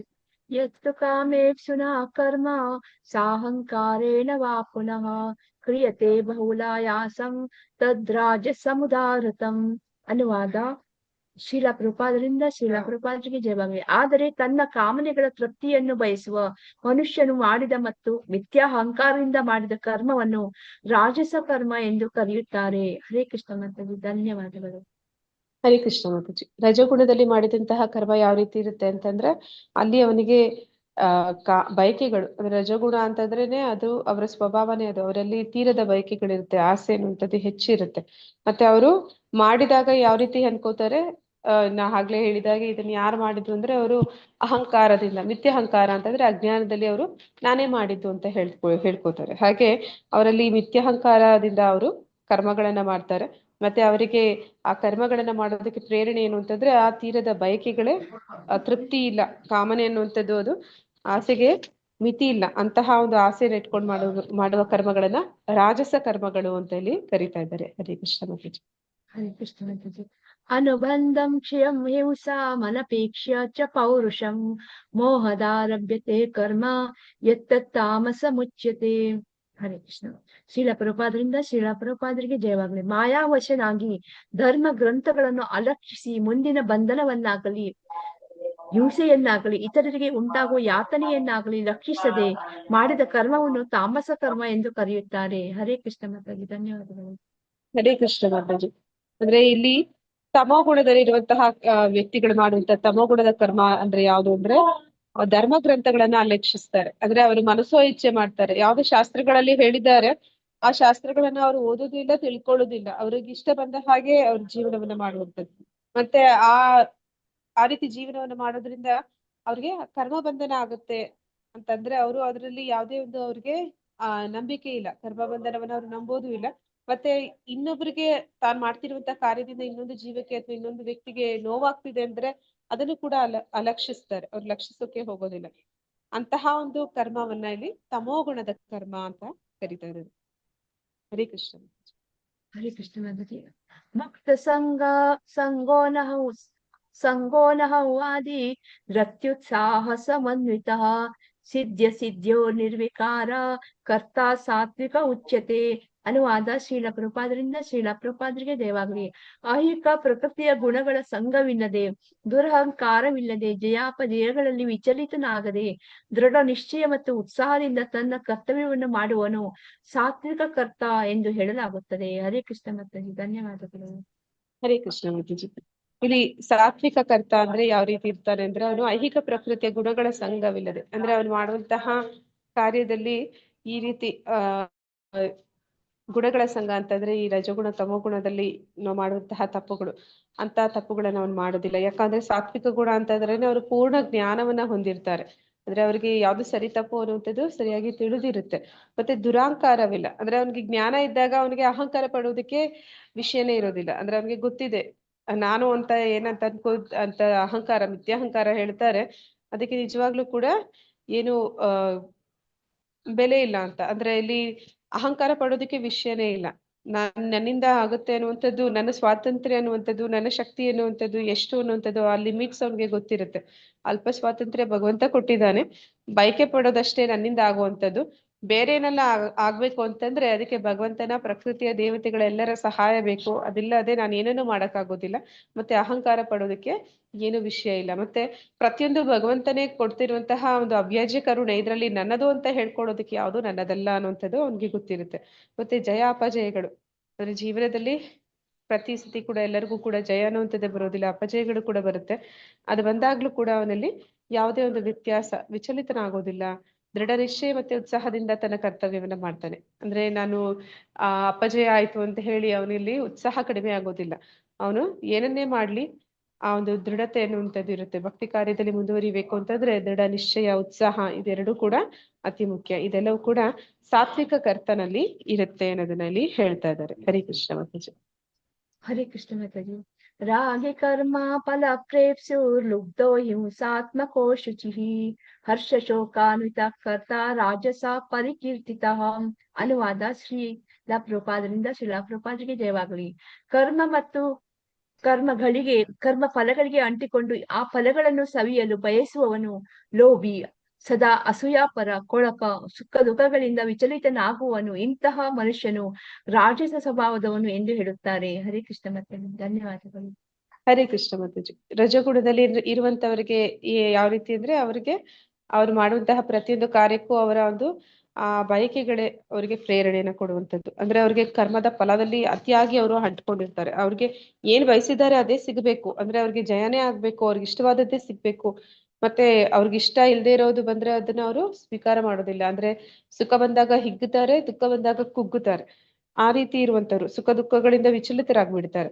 ಮತ್ತೆ ಅಸೂಯ ಪರರು, ಅಂದ್ರೆ ಎಲ್ಲ ನನಗೆ ಬೇಕು, ಇನ್ನೊಬ್ರ ಹತ್ರ ಇದ್ರೆ ನನಗೆ ಅದು ಹೊಟ್ಟೆ ಕಿಚ್ಚು, ನನ್ನ ಹತ್ರನೇ ಎಲ್ಲ ಇರಬೇಕು ಅನ್ನುವಂಥದ್ದು, ಅಂತಹ ಒಂದು ಮನಸ್ಥಿತಿ. ಮತ್ತೆ ಲೋಭಿ, ಎಷ್ಟಿದ್ರೂ ಸಾಲದು, ಇನ್ನೂ ಬೇಕು ಅನ್ನುವಂಥದ್ದು. ಇಂತಹ ಒಂದು ಸ್ವಭಾವ ಇರುವಂತಹ ಮನುಷ್ಯನನ್ನ ರಾಜಸ ಸ್ವಭಾವದವನು ಅಂತ ಇಲ್ಲಿ ಕರಿತಾ ಇದ್ದಾರೆ. ಅಂದ್ರೆ ಅವರಿಗೆ ಪ್ರಾಪಂಚಿಕತೆ, ಮನೆ, ಹೆಂಡತಿ, ಮಕ್ಕಳು ಅಂದ್ರೆ ವ್ಯಾಮೋಹ ಹೆಚ್ಚಿರುತ್ತೆ. ಅಂದ್ರೆ ಸಮಾಜದಲ್ಲಿ ಒಂದು ಪ್ರತಿಷ್ಠೆ, ಸ್ಥಾನಮಾನ ಇದನ್ನೆಲ್ಲ ಅವರು ಅತಿಯಾಗಿ ಅದಕ್ಕೆ ಅಂಟ್ಕೊಳ್ತಾರೆ. ಹರೇ ಕೃಷ್ಣ. ಹರೇ ಕೃಷ್ಣ. ಹರೇ ಕೃಷ್ಣ. ಅಯುಕ್ತ ಪ್ರಾಕೃತ ಸ್ತಬ್ಧ ಶಟೋ ನೈಷ್ಕೃತಿಕೋಲಸ ವಿಷಾದಿ ದೀರ್ಘ ಸೂತ್ರಿ ಚ ಕರ್ತ ತಾಮಸ ಉಚ್ಯತೆ. ಶ್ರೀಲಾ ಪ್ರಭುಪಾದರಿಂದ ಶ್ರೀಲಾ ಪ್ರಭುಪಾದರಿಗೆ ಜಯವಾಗಲಿ. ಧರ್ಮ ಗ್ರಂಥಗಳ ಆದೇಶಗಳಿಗೆ ವಿರುದ್ಧವಾಗಿ ಯಾವಾಗಲೂ ಕೆಲಸ ಮಾಡುವವನು ಪ್ರಾಪಂಚಿಕ ಮನೋಧರ್ಮದವನು, ಹಠಮಾರಿಯು, ಮೋಸ ಮಾಡುವವನು, ಇತರರಿಗೆ ಅವಮಾನ ಮಾಡುವುದರಲ್ಲಿ ನಿಪುಣನು, ಸೋಮಾರಿಯು, ಸದಾ ವಿಷಾದದಲ್ಲಿ ಇರುವವನು, ಮಾಡಬೇಕಾದ ಕೆಲಸವನ್ನು ಮುಂದಕ್ಕೆ ಹಾಕುವನು ಆದ ಕರ್ತನನ್ನು ತಾಮಸ ಗುಣದ ಕರ್ತನೆನ್ನುತ್ತಾರೆ. ಹರೇ ಕೃಷ್ಣ ಮಾತಾಜಿ, ಧನ್ಯವಾದಗಳು. ಹರೇ ಕೃಷ್ಣ ಮಾತಾಜಿ. ತಮೋ ಗುಣದಲ್ಲಿ ಇರುವಂತಹ ವ್ಯಕ್ತಿ ಅಂದ್ರೆ ಅವನು ಸದಾ ಅಜ್ಞಾನಿಯಾಗಿರ್ತಾನೆ. ಅವನ ತಮೋ ಗುಣದ ಒಂದು ಗುಣಲಕ್ಷಣಗಳು ಏನು ಅಂದ್ರೆ ಅಜ್ಞಾನ, ಸೋಮಾರಿತನ, ಮತ್ತೆ ಅವರಲ್ಲಿ ಬರೀ ಏನಂತ ಹೇಳ್ತಾರೆ, ಆಸೆ ಪಡೋದಕ್ಕೆ ಅವರು ಸುಮ್ನೆ ಕೂತಲ್ಲಿ ಯೋಚನೆ ಮಾಡುವಂತಹ ಜನ, ಅದೇ ಕಾರ್ಯರೂಪದಲ್ಲಿ ತರುವಂತವ್ರಲ್ಲ. ಅದನ್ನ ಇಲ್ಲಿ ಹೇಳ್ತಾ ಇದ್ದಾರೆ. ಅವ್ರು ಎಂತ ಒಂದು ಕಾರ್ಯದಲ್ಲಿ ಕೆಲಸಗಳನ್ನ ಮಾಡ್ತಾರೆ ಅಂದ್ರೆ ಧರ್ಮ ಗ್ರಂಥಗಳ ಆದೇಶಕ್ಕೆ ವಿರುದ್ಧವಾಗಿಯೇ ಕೆಲಸ ಮಾಡ್ತಾರೆ. ಮತ್ತೆ ಅವರು ಯಾವಾಗ್ಲೂ ಹಠಮಾರಿಗಳಾಗಿರ್ತಾರೆ. ಅವರಲ್ಲಿ ಮೋಸ ಮಾಡುವ ಪ್ರವೃತ್ತಿ ಇರುತ್ತೆ. ಬೇರೊಬ್ಬರಿಗೆ ಅವಮಾನ ಮಾಡೋದ್ರಲ್ಲಿ ನಿಪುಣರು ಅಂತ ಕರಿತಾ ಇದ್ದಾರೆ. ಸದಾ ಸೋಮಾರಿಗಳು ಅಂದ್ರೆ ಹೆಚ್ಚು ನಿದ್ರೆ ಮಾಡ್ತಾರೆ. ಮತ್ತೆ ಅವರಲ್ಲಿ ಹುಚ್ಚು, ಪ್ರಮಾದ ಇಂತಹ ಒಂದು ಲಕ್ಷಣಗಳು ಇರುತ್ತೆ. ಅಂದ್ರೆ ಯಾವ್ದು ಸರಿ ಅಂತಾರೆ ಅದನ್ನ ಮಾಡೋದಿಲ್ಲ, ಯಾವ್ದು ಒಳ್ಳೇದಲ್ಲ ಅದನ್ನೇ ಅವ್ರು ಹೆಚ್ಚು ಮಾಡ್ತಾರೆ. ಆ ರೀತಿ ಮಾಡೋದ್ರಿಂದ ಏನಾಗುತ್ತೆ, ಸದಾ ವಿಷಾದದಲ್ಲಿ ಇರ್ತಾರೆ. ಮಾಡ್ಬೇಕಾಗಿರೋ ಕೆಲಸ ಅವ್ರು ಯಾವಾಗ್ಲೂ ಮುಂದಕ್ಕೆ ಆಗ್ತಾ ಇರ್ತಾರೆ. ಇವತ್ತು ಹೇಳಿದಿನ ನಾಳೆ ಮಾಡ್ತೀನಿ ಅಂತ ಹೇಳಿ ಕೊನೆಗೆ ಅವ್ರು ಮಾಡೋದೇ ಇಲ್ಲ. ಅದರಿಂದ ಅವ್ರಿಗೆ ಯಾವ್ದೇ ಒಂದು ಒಳ್ಳೆ ಫಲಗಳು ಸಿಗದೆ ಇದ್ದಾಗ ವಿಷಾದದಲ್ಲಿ ತೊಡಗಿರ್ತಾರೆ. ಅಂತವ್ರನ್ನ ಇಲ್ಲಿ ತಮೋ ಗುಣದ ಕರ್ತ ಅಂತ ಇಲ್ಲಿ ಕರಿತಾ ಇದ್ದಾರೆ. ಹರೇ ಕೃಷ್ಣ. ಹರೇ ಕೃಷ್ಣ ಮಾತಾಜಿ. ಬುದ್ಧೇರ್ಭೇದಂ ತ್ರತಶ್ಚೈವ ಗುಣಸ್ತ್ರೀವಿಧಂ ಶೃಣು ಪ್ರೋಚ್ಯಮಾನಮಶೇಷೇಣ ಪೃಥಕ್ತ್ವೇನ ಧನಂಜಯ. ಅನುವಾದ ಶ್ರೀಲ ಪ್ರಭುಪಾದರಿಂದ ಶ್ರೀಲ ಪ್ರಭುಪಾದರಿಗೆ ಜಯವಾಗಲಿ. ಧನಂಜಯನೇ, ಐಹಿಕ ಪ್ರಕೃತಿಯ 3 ಗುಣಗಳಿಗೆ ಅನುಗುಣವಾದ ಬೇರೆ ಬೇರೆ ಬಗೆಗಳ ತಿಳುವಳಿಕೆಯ ಮತ್ತು ದೃಢ ಸಂಕಲ್ಪದ ವಿಷಯವನ್ನು ವಿವರವಾಗಿ ಹೇಳುತ್ತೇನೆ, ದಯವಿಟ್ಟು ಕೇಳು. ಹರೇ ಕೃಷ್ಣ ಮಾತಾಜಿ, ಧನ್ಯವಾದಗಳು. ಈಗ ಭಗವಂತ 3 ಗುಣಗಳಿಗೆ ಅನುಗುಣವಾಗಿ ಬೇರೆ ಬೇರೆ ಬಗೆಯ ತಿಳುವಳಿಕೆ ಮತ್ತೆ ದೃಢ ಸಂಕಲ್ಪದ ಬಗ್ಗೆ ಮುಂದೆ ತಿಳಿಸ್ಕೊಡ್ಲಿಕ್ಕಿದ್ದಾನೆ. ಅಂದ್ರೆ ನಾವೀಗ ನೋಡಿದ್ದು ಒಂದು ಕರ್ತ, ಕರ್ಮ ಅದರ ಬಗ್ಗೆ ತಿಳ್ಕೊಂಡಿದ್ವಿ. ಈಗ ಭಗವಂತ ತಿಳುವಳಿಕೆ, ಬುದ್ಧಿವಂತಿಕೆ ಮತ್ತೆ ದೃಢ ಸಂಕಲ್ಪದ ವಿಷಯವಾಗಿ ಈ 3 ಗುಣಗಳ ಪ್ರಭಾವ ಯಾವ ರೀತಿ ಇರುತ್ತೆ ಅನ್ನೋದನ್ನ ಹೇಳ್ತಾ ಇದ್ದಾನೆ. ಅಂದ್ರೆ ಭಾವಾರ್ಥದಲ್ಲಿ ಪ್ರಭುಪಾದರು ಏನಂತ ಇದ್ದಾರೆ ಅಂದ್ರೆ ಜ್ಞಾನ, ಜ್ಞೇಯ ಮತ್ತೆ ಜ್ಞಾನಿ ಇವುಗಳನ್ನ ಐಹಿಕ ಪ್ರಕೃತಿ ಗುಣಗಳಿಗೆ ಅನುಗುಣವಾಗಿ 3 ವಿಭಾಗಗಳಲ್ಲಿ ವಿವರಿಸಿ ಇದೇ ರೀತಿ ಪ್ರಭು ಕರ್ತನ ಬುದ್ಧಿ ಮತ್ತು ದೃಢ ಸಂಕಲ್ಪವನ್ನ ವಿವರಿಸ್ತಾ ಇದ್ದಾನೆ. ಅಂದ್ರೆ ಇಲ್ಲಿವರೆಗೂ ಜ್ಞಾನಿ ಬಗ್ಗೆ ತಿಳ್ಕೊಂಡ್ವಿ. ಈಗ ಭಗವಂತ ಬುದ್ಧಿ ಮತ್ತು ದೃಢ ಸಂಕಲ್ಪದ ಬಗ್ಗೆ ಮುಂದುವರಿಸ್ತಾನೆ. ಹರೇ ಕೃಷ್ಣ ಮಾತಾಜಿ. ಪ್ರವೃತ್ತಿಂ ಚ ನಿವೃತ್ತಿಂ ಚ ಕಾರ್ಯೇ ಭಯಾಭಯೇ ಬಂಧ ಮೋಕ್ಷಂ ಚ ಯಾವೇತ್ತಿ ಬುದ್ಧಿ ಸ ಪಾರ್ಥ ಸಾತ್ವಿಕಿ. ಶಿಲಾಪ್ರಪಾದರಿಗೆ ಜಯವಾಗಲಿ. ಅನುವಾದ: ಪಾರ್ಥನೆ, ಏನನ್ನು ಮಾಡಲೇಬೇಕು ಮತ್ತು ಏನನ್ನು ಮಾಡಬಾರದು, ಯಾವುದಕ್ಕೆ ಭಯ ಪಡಬೇಕು ಮತ್ತು ಯಾವುದಕ್ಕೆ ಭಯ ಪಡಬಾರದು, ಯಾವುದು ಬಂಧಿಸುತ್ತದೆ ಮತ್ತು ಯಾವುದು ಬಿಡುಗಡೆಯನ್ನು ಮಾಡುತ್ತದೆ ಎನ್ನುವುದನ್ನು ತಿಳಿಸಿಕೊಡುವ ಬುದ್ಧಿಯು ಸಾತ್ವಿಕ ಗುಣದಲ್ಲಿದೆ. ಹರೇ ಕೃಷ್ಣ ಮಾತಾಜಿ, ಧನ್ಯವಾದಗಳು. ಧನ್ಯವಾದಗಳು ಮಾತಾಜಿ. ಸಾತ್ವಿಕ ಗುಣದ ಬುದ್ಧಿ ಅಂದ್ರೆ ಏನು ಅಂತ ಹೇಳಿ ಹೇಳ್ತಾ ಇದ್ರೆ, ಸಾತ್ವಿಕ ಗುಣದ ಬುದ್ಧಿ ಅಂತಂದ್ರೆ ಯಾವ್ದು ಮಾಡ್ಬೇಕು ಯಾವ್ದು ಮಾಡಬಾರ್ದು, ಅಂದ್ರೆ ಶಾಸ್ತ್ರಕ್ಕೆ ಅನುಗುಣವಾಗಿ ಮಾಡ್ಬೇಕು, ಶಾಸ್ತ್ರಕ್ಕೆ ವಿರುದ್ಧವಾದದನ್ನ ನಾನು ಮಾಡಬಾರ್ದು. ಯಾವ್ದಕ್ಕೆ ಭಯ ಪಡಬೇಕು, ಕರ್ಮ ಬಂಧನಕ್ಕೆ ನಾನು ಭಯ ಪಡಬೇಕು. ಮತ್ತೆ ಯಾವ್ದಕ್ಕೆ ಭಯ ಪಡಬಾರ್ದು, ಯಾವ್ದು ನನ್ನನ್ನ ಬಂಧಿಸೋದಿಲ್ಲ ಅಂತಹ ಕರ್ಮವನ್ನು ಮಾಡುವಾಗ ನಾನು, ಅಂದ್ರೆ ಭಕ್ತಿ ಕಾರ್ಯವನ್ನ ಮಾಡುವಾಗ ನಾನು ಹೆದರ್ಕೊಳ್ಬೇಕಾಗಿಲ್ಲ. ಮತ್ತೆ ಯಾವ್ದು ನನ್ನನ್ನ ಬಂಧಿಸುತ್ತೆ, ಬಿಡುಗಡೆ ಮಾಡುತ್ತೆ ಅಂದ್ರೆ ನಾನು ಮಾಡುವಂತಹ ಕಾರ್ಯ ಅದರಿಂದ ಪಾಪ ಕಾರ್ಯಗಳು ಆಗುತ್ತೆ, ಅಥವಾ ನಾನ್ ಮಾಡುವಂತಹ ಕಾರ್ಯ ಎಂತದಾಗಿರ್ಬೇಕು, ಅಕರ್ಮ ಆಗಿರ್ಬೇಕು, ಅಂದ್ರೆ ಭಗವಂತನ ಭಕ್ತಿ ಸೇವಾ ಕಾರ್ಯ ಆಗಿರ್ಬೇಕು. ಅದಲ್ಲದೆ ಐಹಿಕ ಇಚ್ಛೆಗಳನ್ನ ಇಟ್ಕೊಂಡು ನಾ ಮಾಡುವಂತಹ ಪುಣ್ಯ ಕಾರ್ಯಗಳು ಕೂಡ, ಅಂದ್ರೆ ಸ್ವರ್ಗ ಲೋಕಗಳಿಗೆ ಕರ್ಕೊಂಡು ಹೋದ್ರು ಸರಿನೇ, ಅಥವಾ ಅದು ನರಕ ಲೋಕಗಳಿಗೆ ಕರ್ಕೊಂಡು ಹೋದ್ರು ಸರಿನೇ, ಅದೆರಡೂ ಕೂಡ ನನ್ನನ್ನ ಬಂಧನದಲ್ಲಿಯೇ ಇಳಿಸುವಂತದ್ದು. ಆದ್ರೆ ಬಂಧನದಿಂದ ಮುಕ್ತಿನ ಕೊಡುವಂತದ್ದು ಅದು ಭಕ್ತಿ ಕಾರ್ಯ, ಭಕ್ತಿ ಸೇವೆ, ಭಗವಂತನಿಗೆ ಶರಣಾಗತಿ, ಅಂತಹ ಅಕರ್ಮಗಳನ್ನ ಮಾಡುವಂತದ್ದು. ಅದನ್ನ ಈ ತಿಳುವಳಿಕೆಯನ್ನ ಯಾರು ಹೊಂದಿದ್ದಾರೆ, ಅಂತಹ ತಿಳುವಳಿಕೆಯನ್ನ, ಅಂತಹ ಬುದ್ಧಿಯನ್ನ ಇಲ್ಲಿ ಸಾತ್ವಿಕ ಗುಣದಲ್ಲಿ ಇರುವಂತಹ ಬುದ್ಧಿ ಅಂತ ಹೇಳಿ ಕರೀತಾ ಇದ್ದಾರೆ. ಹರೇ ಕೃಷ್ಣ. ಹರೇ ಕೃಷ್ಣ ಮಾತಾಜಿ. ಯಯಾ ಧರ್ಮಂ ಅಧರ್ಮಂ ಚ ಕಾರ್ಯಂ ಚ ಕಾರ್ಯಮೇವ ಚ ಅಯಥಾವತ್ ಪ್ರಜಾನಾತಿ ಬುದ್ಧಿ ಸಾ ಪಾರ್ಥ ರಾಜಸಿ. ಅನುವಾದ ಶ್ರೀಲ ಪ್ರಭುಪಾದರಿಂದ ಶ್ರೀಲ ಪ್ರಭುಪಾದರಿಗೆ ಜಯವಾಗಲಿ. ಪ್ರಾರ್ಥನೆ: ಧರ್ಮಗಳ ನಡುವೆ ಮಾಡಬಹುದಾದ ಮತ್ತು ಮಾಡಬಾರದ ಕಾರ್ಯಗಳ ನಡುವೆ ವ್ಯತ್ಯಾಸವನ್ನು ಗ್ರಹಿಸದ ಬುದ್ಧಿಯು ರಾಜಸ ಗುಣದಲ್ಲಿದೆ. ಹರೇ ಕೃಷ್ಣ ಮಾತಾಜಿ, ಧನ್ಯವಾದಗಳು. ಧನ್ಯವಾದಗಳು ಮಾತಾಜಿ. ಈ ರಜಗುಣದಲ್ಲಿ ಇರುವಂತವ್ರು ಯಾರೆಲ್ಲ ರಜಗುಣದಲ್ಲಿ ಇರ್ತಾರೆ ಈ ವರ್ಣಾಶ್ರಮದಲ್ಲಿ? ಹರೇ ಕೃಷ್ಣ. ಲೋಭಿ, ಅಂದ್ರೆ ದೇವರದ್ದು ಮಾಡ್ತಾರೆ ಆದ್ರೆ ಸ್ವಂತ ಆಸೆಗೋಸ್ಕರ ಮಾಡ್ತಾರೆ ಮಾತಾಜಿ. ವರ್ಣಾಶ್ರಮಕ್ಕೆ ಹೋಲಿಸಿ ಕೇಳಿದೆ ಮಾತಾಜಿ. ವರ್ಣಾಶ್ರಮಗಳಲ್ಲಿ 4 ವರ್ಣಗಳು ಯಾವ್ದೆಲ್ಲ ಬರುತ್ತೆ? 4 ವರ್ಣಾಶ್ರಮಗಳು ಯಾವ್ದ್ಯಾವ್ದು ಅಂತ ಕೇಳ್ತಾ ಇದ್ದೀರಾ ಮಾತಾಜಿ? ವರ್ಣಗಳು ಮಾತಾಜಿ, 4 ವರ್ಣಗಳು. ಹರೇ ಕೃಷ್ಣ ಮಾತಾಜಿ. ಬ್ರಾಹ್ಮಣ, ಕ್ಷತ್ರಿಯ, ವೈಶ್ಯ, ಶೂದ್ರ. ಹಾ, ಹರೇ ಕೃಷ್ಣ ಅದ್ರಲ್ಲಿ ಮಾತಾಜಿ. ಬ್ರಾಹ್ಮಣ ಯಾವ ಗುಣದಲ್ಲಿರ್ತಾನೆ ಮಾತಾಜಿ? ಅವನು ಸಾತ್ವಿಕ ಗುಣದಲ್ಲೇ ಇರ್ತಾನೆ ಮಾತಾಜಿ. ಮತ್ತೆ ಕ್ಷತ್ರಿಯ ರಜಗುಣದಲ್ಲಿ ಇರ್ತಾನೆ. ಹಾ, ವೈಶ್ಯ ಇಲ್ಲಿ ಹಾ ಹೇಳಿ ಹರಿ ಮಾತಾಜಿ. ಹರಿ ವೈಶ್ಯನು ವೈಶ್ಯನು ರಜಗುಣದಲ್ಲಿರ್ತಾನೆ. ಮತ್ತೆ ಶೂದ್ರ ತಮಗುಣದಲ್ಲಿರ್ತಾನೆ. ಹರಿ ಹಾ ಕೃಷ್ಣ ಮಾತಾಜಿ, ಮಾತಾಜಿ. ಇಲ್ಲಿ ರಜಗುಣದಲ್ಲಿ ಕ್ಷತ್ರಿಯ ಇದ್ದಾನೆ ಅಂತ ಹೇಳ್ತಾರೆ. ಕ್ಷತ್ರಿಯನಾದವನಿಗೆ ರಜಗುಣದಲ್ಲಿದ್ದಾಗ ಏನಾಗುತ್ತೆ, ಯಾವ್ದು ಸರಿ ಯಾವ್ದು ತಪ್ಪು ಅಂತ ಗೊತ್ತಿಲ್ಲ, ಯಾವ್ದು ಧರ್ಮ ಯಾವ್ದು ಅಧರ್ಮ ಅಂತ ಗೊತ್ತಿರೋದಿಲ್ಲ. ಆದ ಕಾರಣದಲ್ಲಿ ಹಿಂದಿನ ಕಾಲದಲ್ಲಿ ಏನ್ ಮಾಡ್ತಾ ಇದ್ರು, ರಾಜರುಗಳು ಯಾವಾಗ್ಲೂ ಕೂಡ ಋಷಿಗಳನ್ನ, ಮುನಿಗಳನ್ನ ಅಥವಾ ಮಂತ್ರಿಗಳು ಅಂತ ಬ್ರಾಹ್ಮಣರನ್ನ ಅವರು ಸಲಹೆಗಳನ್ನ ಕೇಳ್ತಾ ಇದ್ರು. ಯಾಕಂದ್ರೆ ಅವರು ಸಾತ್ವಿಕ ಗುಣದಲ್ಲಿ ಇರ್ತಾ ಇದ್ರು. ಆದ ಕಾರಣ ಇವರು ರಜಗುಣದಲ್ಲಿ ಇದ್ದಾಗ ಇವರಿಗೆ ಆ ಒಂದು ಭೇದ ಗೊತ್ತಿಲ್ಲ, ಯಾವ್ದು ಸರಿ ಯಾವ್ದು ತಪ್ಪು ಅಂತ ನಿರ್ಣಯ ಮಾಡೋದಕ್ಕೆ ಅವರಿಂದ ಸಾಧ್ಯ ಆಗಲ್ಲ. ಅದಕ್ಕಾಗಿ ಅವರು ಈ ಒಂದು ತಪಸ್ವಿಗಳನ್ನ, ಋಷಿ ಮುನಿಗಳನ್ನ ಅಥವಾ ಬ್ರಾಹ್ಮಣರನ್ನ ಸಲಹೆ ಕೇಳ್ತಿದ್ರು. ಅದನ್ನ ಇಲ್ಲಿ ನಾವು ನೋಡ್ತಾ ಇದ್ದೀವಿ. ರಜಗುಣದಲ್ಲಿ ಅವರಿಗೆ ಧರ್ಮ ಅಧರ್ಮಗಳ ಮಧ್ಯೆ ವ್ಯತ್ಯಾಸ ಗೊತ್ತಾಗೋದಿಲ್ಲ. ಹರೇ ಕೃಷ್ಣ. ಹರೇ ಕೃಷ್ಣ ಮಾತಾಜಿ. ಅಧರ್ಮಂ ಧರ್ಮಂ ವಿಸ್ಮೃತ್ಯ ಮನ್ಯತೆ ತಮಸಾವೃತ ಸರ್ವಾರ್ಥಾನ್ ವಿಪರೀತಾಂಶ ಬುದ್ಧಿ ಸ ಪಾರ್ಥ ತಾಮಸಿ. ಅನುವಾದ ಶ್ರೀಲ ಪ್ರಭುಪಾದರಿಂದ ಶ್ರೀಲ ಪ್ರಭುಪಾದರಿಗೆ ಜಯವಾಗಲಿ. ಪ್ರಾರ್ಥನೆ. ಮಾಯೆ ಮತ್ತು ಕತ್ತಲುಗಳ ಪ್ರಭಾವದಿಂದ ಅಧರ್ಮವನ್ನು ಧರ್ಮವೆಂದು, ಧರ್ಮವನ್ನು ಅಧರ್ಮವೆಂದು ತಿಳಿಯುವ ಬುದ್ಧಿಯು ತಾಮಸಿಕವಾದದ್ದು. ಹರೇ ಕೃಷ್ಣ ಮಾತಾಜಿ. ಧನ್ಯವಾದಗಳು. ಹರೇ ಕೃಷ್ಣ ಮಾತಾಜಿ. ತಮೋಗುಣದ ಬುದ್ಧಿ ಯಾವ ರೀತಿ ಇರುತ್ತೆ ಅಂತಂದ್ರೆ, ಅದು ಅಧರ್ಮವನ್ನೇ ಧರ್ಮ ಅಂತ ಹೇಳುವಂಥದ್ದು, ಧರ್ಮವನ್ನ ಅಧರ್ಮ ಅಂತ ವಾದಿಸುವಂಥದ್ದು. ಅಂದ್ರೆ ಅವರು ಅದರಲ್ಲಿ ನಿಪುಣತೆಯನ್ನ ಹೊಂದಿರ್ತಾರೆ. ಈಗ ನಾವು ನೋಡ್ತೀವಿ, ಇದು ಮಹಾಭಾರತದಲ್ಲಿ ಶಕುನಿ, ಅವನು ತಮೋಗುಣದಲ್ಲಿ ಇದ್ದಂತಹ ವ್ಯಕ್ತಿ. ಯಾವ ರೀತಿ ಅವನು ಪ್ರೇರಣೆ ಕೊಡ್ತಾ ಇದ್ದ ತನ್ನ ಒಂದು ದುರ್ಯೋಧನ ಅಂದ್ರೆ ತನ್ನ ಅಕ್ಕನ ತಂಗಿಯ ಮಕ್ಕಳಿಗೆ. ಅಂದ್ರೆ ಏನ್ ಹೇಳ್ತಾ ಇದ್ದ ಅಂತಂದ್ರೆ, ಅವನು ಯಾವ್ದು ತಪ್ಪು ಅವ್ರು ಮಾಡ್ತಿದ್ರು ಅದಕ್ಕೆ ಪ್ರೋತ್ಸಾಹ ಕೊಡ್ತಿದ್ದ, ಅದನ್ನೇ ಸರಿ ಅಂತ ಅವ್ರಿಗೆ ಹೇಳ್ಕೊಡ್ತಿದ್ದ. ಆದ್ರೆ ಯಾವ್ದೆಲ್ಲ ಸರಿ ಇದೆ ಅದನ್ನ ತಪ್ಪು ಅಂತ ಅನ್ನೋ ರೀತಿಯಲ್ಲಿ ಹೇಳ್ತಿದ್ದ. ಹಾಗೆ ಈ ತಮೋಗುಣದಲ್ಲಿ ಇರುವಂತವ್ರು, ಅವರಿಗೆ ಯಾವ್ದಾದ್ರು ಸರಿಯಾದನ್ನ ಹೇಳಿದ್ರೆ ಅವ್ರು ಸ್ವೀಕಾರ ಮಾಡೋದಿಲ್ಲ. ಅವರು ಈ ಯಾವ್ದು ತಪ್ಪು, ಯಾವ್ದು ಬೇಡ, ಯಾವ್ದು ಮಾಡಬಾರ್ದು ಅಂತ ಹೇಳ್ತಾರೆ, ಅದನ್ನೇ ಅವರು ಸರಿ ಅಂತ ವಾದಿಸುವಂತದ್ದು. ಅದನ್ನೇ ತಮೋಗುಣದ ಬುದ್ಧಿ ಅಂತ ಕರೀತಾ ಇದ್ದಾರೆ. ಹರೇ ಕೃಷ್ಣ. ಹರೇ ಕೃಷ್ಣ ಮಾತಾಜಿ. ಗ್ರಥ್ಯಾಯ ಧಾರಯತೆ ಮನ ಪ್ರಾಣೇಂದ್ರಿಯ ಕ್ರಿಯಾಂ ಯೋಗೇನ ವ್ಯಭಿಚಾರಿಣ್ಯ ಧೃತಿ ಸಾ ಪಾರ್ಥ ಸಾತ್ವಿಕಿ. ಅನುವಾದ ಶ್ರೀಲ ಪ್ರಭುಪಾದರಿಂದ ಶ್ರೀಲ ಪ್ರಭುಪಾದರಿಗೆ ಜಯವಾಗಲಿ. ಪ್ರಾರ್ಥನೆ. ಮುರಿಯಲಾಗದ ಸಂಕಲ್ಪ, ಒಂದೇ ಸಮನೆ ನಡೆಸುವ ಯೋಗಾಭ್ಯಾಸವು, ಎತ್ತಿ ಹಿಡಿಯುವ ಸಂಕಲ್ಪ, ಹೀಗೆ ಮನಸ್ಸು, ಪ್ರಾಣ ಮತ್ತು ಇಂದ್ರಿಯಗಳ ಕರ್ಮಗಳನ್ನು ನಿಯಂತ್ರಿಸುವ ಸಂಕಲ್ಪ, ಇಂತಹ ಸಂಕಲ್ಪವು ಸಾತ್ವಿಕವಾದದ್ದು. ಹರೇ ಕೃಷ್ಣ ಮಾತಾಜಿ. ಧನ್ಯವಾದಗಳು. ಹರೇ ಕೃಷ್ಣ ಮಾತಾಜಿ. ಇಂದಿನ ಶ್ಲೋಕಕ್ಕೆ ಸಂಬಂಧಪಟ್ಟಾಗಿ ನಾವು ಈಗಿನ ಕಾಲದ ಜನರನ್ನ ನೋಡ್ತೀವಿ. ಅಂದ್ರೆ ಯಾರು ಸಭ್ಯಸ್ಥರಿರ್ತಾರೆ ಅಥವಾ ಯಾರು ಒಳ್ಳೆ ಜನ ಇರ್ತಾರೆ, ಸಮಾಜಕ್ಕೆ ಒಳ್ಳೆ ಕಾರ್ಯಗಳನ್ನ ಮಾಡ್ತಾ ಇರ್ತಾರೆ, ಅವರನ್ನ ಅವರು ಹೀಯಾಳಿಸುವಂತದ್ದು, ಕೀಳಾಗಿ ನೋಡುವಂತದ್ದು ಮಾಡ್ತಾರೆ. ಆದ್ರೆ ಯಾರು ಸಮಾಜ ಘಾತಕರು ಇರ್ತಾರೆ, ಅವರಿಗೆ ಎಲ್ಲಾ ರೀತಿಯ ಒಂದು ಮನ್ನಣೆಯನ್ನ ಕೊಡ್ತಾರೆ, ಎಲ್ಲಾ ರೀತಿಯ ಒಂದು ಮರ್ಯಾದೆಗಳನ್ನ ಕೊಡ್ತಾರೆ. ಈ ರಾಜಕಾರಣಿಗಳು ಯಾರು ಅವರನ್ನ ದಾರಿ ತಪ್ಪಿಸ್ತಿರ್ತಾರೆ ಅವ್ರಿಗೆ ಹೆಚ್ಚಿನ ಪ್ರಾಮುಖ್ಯತೆಯನ್ನ ಕೊಡ್ತಾರೆ. ಅದು ತಮೋಗುಣದ ಜ್ಞಾನದಲ್ಲಿ ಇಡೀ ಸಮಾಜ ಇರುವುದರಿಂದ ಆಗ್ತಿರುವಂತ ಪರಿಣಾಮ ಅಂತ. ಈಗ ಸಂಕಲ್ಪದ ಬಗ್ಗೆ ಭಗವಂತ ಹೇಳ್ತಾ ಇದ್ದಾನೆ.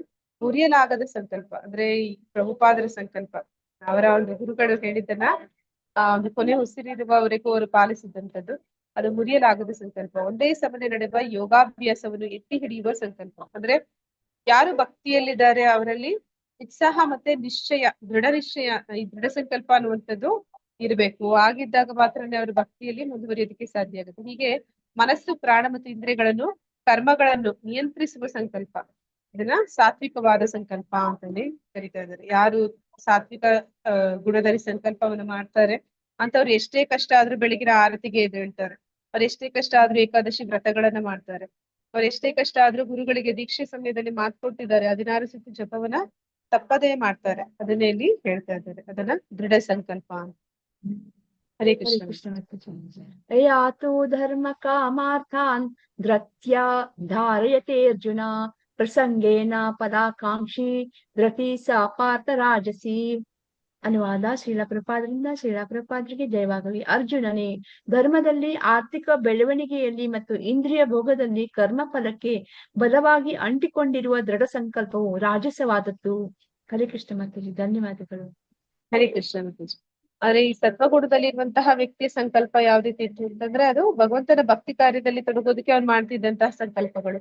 ರಜೋಗುಣದಲ್ಲಿರುವಂತಹ ವ್ಯಕ್ತಿ ಮಾಡುವ ಸಂಕಲ್ಪಗಳು ಏನಿರುತ್ತೆ ಅವನದೇ ಆದ ಒಂದು ಐಹಿಕ ಲಾಭಕ್ಕಾಗಿ ಮಾಡುವಂಥದ್ದು. ಅಂದ್ರೆ ಅವನು ಧರ್ಮದಲ್ಲಿ ಅಂದ್ರೆ ಅವನು ಏನೋ ಒಂದು ಧರ್ಮ ಕಾರ್ಯವನ್ನ ಮಾಡಿ ಪುಣ್ಯ ಸಂಪಾದನೆ ಮಾಡುವಂತಹದ್ದು. ಅವನಿಗೆ ಅದರಿಂದ ಸುಖ ಬೇಕು, ಸ್ವರ್ಗ ಸುಖ ಬೇಕು, ಅಥವಾ ಆರ್ಥಿಕ ಬೆಳವಣಿಗೆ ಅಂದ್ರೆ ಅವನು ಈ ಭೂಮಿ ಮೇಲೆ ಇರುವಾಗ್ಲೂ ಕೂಡ ಹೆಚ್ಚು ಹಣ ಗಳಿಸಿ ಆ ಹಣದಿಂದ ಸುಖವಾಗಿ ಇರ್ಬೇಕು ಅಂತ ಬಯಸುವಂತದ್ದು. ಹಣ ಗಳಿಸಿದ್ಮೇಲೆ ಏನ್ ಮಾಡ್ತಾನೆ, ಇಂದ್ರಿಯ ಭೋಗದಲ್ಲಿ ತೊಡಗುವಂತದ್ದು. ಇದಕ್ಕೆ ಅಂಟ್ಕೊಂಡಿರುವಂತಹ ಒಂದು ಸಂಕಲ್ಪ. ಅವನು ಮಾಡೋ ಪ್ರತಿಯೊಂದು ಕೆಲಸನೂ ಅದರ ಉದ್ದೇಶ ಏನು ಇರುತ್ತೆ ಅಂದ್ರೆ ತನ್ನ ಒಂದು ಐಹಿಕ ಇಚ್ಛೆಗಳು, ಕಾಮನೆಗಳನ್ನ ಈಡೇರಿಸ್ಕೊಳ್ಳೋದೇ ಆಗಿರುತ್ತೆ. ಅಂತದ್ರಲ್ಲಿ ಅಂತಹ ಸಂಕಲ್ಪಗಳನ್ನ ರಾಜಸ ಗುಣದ್ದು ಅಂತ ಹೇಳಿ ಕರೀತಾ ಇದ್ದಾರೆ. ಹರೇ ಕೃಷ್ಣ. ಹರೇ ಕೃಷ್ಣ ಮಾತಾಜಿ. ಯಾ ಸ್ವಪ್ನಂ ಭಯಂ ಶೋಕಂ ವಿಷಾದಂ ಮದಮೇವ ಚ ನ ವಿಮುಂಚತಿ ವಿದುರ್ಮೇಧಾ ಧೃತಿ ಸಾ ಪಾತ ತಾಮಸಿ.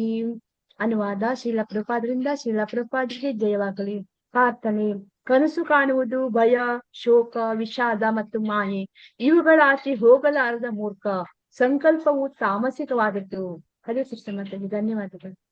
ಹರೇ ಕೃಷ್ಣ ಮಾತಾಜಿ. ತಮೋಗುಣದಲ್ಲಿರುವಂತವ್ರು ಏನ್ ಮಾಡ್ತಾರೆ, ಅವ್ರು ಯಾವಾಗ್ಲೂ ಕೂಡ ಹುಚ್ಚು, ಪ್ರಮಾದ, ಅಜ್ಞಾನ, ಸೋಮಾರಿತನ ಈ ರೀತಿ ಅವರ ಒಂದು ಗುಣಲಕ್ಷಣಗಳು. ಅಂತವ್ರು ಸದಾ ಏನ್ ಮಾಡ್ತಾ ಇರ್ತಾರೆ, ಸೋಮಾರಿತನ, ಹೆಚ್ಚು ನಿದ್ರೆ ಮಾಡುವಂಥದ್ದು, ಕನಸು ಕಾಣುವಂಥದ್ದು. ಮತ್ತೆ ಭಯ ಯಾಕೆ ಅಂತಂದ್ರೆ ಅದನ್ನ ಯಾವತ್ತೂ ಕೂಡ ಚುರುಕಾಗಿ ಅವರ ಆಸೆಗಳನ್ನ ಈಡೇರಿಸ್ಕೊಳ್ಳೋದಕ್ಕೆ ಯಾವ್ದನ್ನ ಕಾರ್ಯಗಳನ್ನ, ರಜಗುಣದವರ ಹಾಗೆ ಕೆಲಸ ಕಾರ್ಯಗಳಲ್ಲಿ ತೊಡಗೋದಿಲ್ಲ. ಹೆದರಿಕೆ, ನಾಳೆ ಏನು ಅಂತ ಕೂತಲ್ಲಿಯೇ ಏನು ಮಾಡ್ದಿರ ನಾಳೆ ಏನು ಅಂತ ಯೋಚನೆ ಮಾಡುವಂಥದ್ದು. ಮತ್ತೆ ಅದು ನಾಳೆ ಏನಾಗುತ್ತೆ, ಏನು ಮಾಡಿಲ್ಲ ಅಂತಂದಾಗ ಅದು ಯಾವುದೇ ಒಂದು ಏನಂತ ಹೇಳ್ತಾರೆ, ಒಳ್ಳೆಯ ಫಲಗಳು ಅವ್ರಿಗೆ ಸಿಗೋದಿಲ್ಲ. ಆಗ ಏನ್ ಮಾಡ್ತಾರೆ, ಶೋಕ, ವಿಷಾದದಲ್ಲಿ ಸದಾ ಇರ್ತಾರೆ. ಮತ್ತೆ ಮಾಯೆ ಅಂದ್ರೆ ಅವ್ರಿಗೆ ಯಾವಾಗ್ಲೂ ಕೂಡ ತಮೋಗುಣದಲ್ಲಿ ಇರುವಂತವ್ರು ಅಜ್ಞಾನದಲ್ಲಿ ಪರಿಪೂರ್ಣವಾಗಿ ಮುಳುಗಿ ಬಿಟ್ಟಿರ್ತಾರೆ. ಅದರಿಂದ ಆಚೆ ಹೋಗೋದಿಲ್ಲ ಅವರ ಒಂದು ಸಂಕಲ್ಪ ಅನ್ನುವಂಥದ್ದು. ಅಂತಹ ಸಂಕಲ್ಪವನ್ನ ಇಲ್ಲಿ ತಮೋಗುಣದ್ದು ಅಂತ ಹೇಳ್ತಾ ಇದ್ದಾರೆ. ಹರೇ ಹರೇ ಕೃಷ್ಣ. ಕೃಷ್ಣ ಮಾತಾಜಿ. ಸುಖಂ ತ್ವಿದಾನಿ ತ್ರಿವಿಧಂ ಶರಣು ಮೇ ಭರತರ್ಷಭ ಅಭ್ಯಾಸಾದ್ ರಮತೆ ಯತ್ರ ದುಃಖಾಂತ ಚ ನಿಗಚ್ಚತಿ. ಅನುವಾದ ಶ್ರೀಲ ಪ್ರಭುಪಾದರಿಂದ ಶ್ರೀಲ ಪ್ರಭುಪಾದರಿಗೆ ಜಯವಾಗಲಿ. ಭರತ ಶ್ರೇಷ್ಠನೇ, ಬದ್ಧ ಆತ್ಮವು 3 ಬಗೆಗಳ ಸುಖವನ್ನು ಸವಿಯುತ್ತದೆ. ಕೆಲವೊಮ್ಮೆ ಇವುಗಳಿಂದ ಅವನ ಎಲ್ಲ ದುಃಖವು ಅಂತ್ಯಗೊಳ್ಳುತ್ತದೆ. ಇದನ್ನು ಕುರಿತು ಹೇಳುತ್ತೇನೆ ಕೇಳು. ಹರೇ ಕೃಷ್ಣ ಮಾತಾಜಿ. ಧನ್ಯವಾದಗಳು. ಹರೇ ಕೃಷ್ಣ ಮಾತಾಜಿ. ಈಗ ಭಗವಂತ 3 ಬಗೆಯ ಗುಣಗಳಲ್ಲಿ ಬರುವಂತಹ ಸುಖ ಯಾವ ರೀತಿ ಇರುತ್ತೆ ಅನ್ನೋದನ್ನ ಹೇಳ್ತಾ ಇದ್ದಾನೆ. ಮತ್ತೆ ಇವುಗಳಿಂದ ಎಲ್ಲಾ ದುಃಖಗಳು ಹೇಗೆ ಅದು ಕೊನೆಗೊಳ್ಳುತ್ತೆ ಅನ್ನೋದನ್ನು ಕೂಡ ಭಗವಂತ ತಿಳಿಸ್ಕೊಡ್ತಾ ಇದ್ದಾನೆ. ಅಂದ್ರೆ ಸುಖವನ್ನ ಸತ್ವಗುಣ, ರಜಗುಣ, ತಮಗುಣದಲ್ಲಿ ಯಾವ ರೀತಿ ಇರುತ್ತೆ ಅನ್ನೋದನ್ನ ಹೇಳ್ತಾ ಇದ್ದಾನೆ. ಹರೇ ಕೃಷ್ಣ ಮಾತಾಜಿ.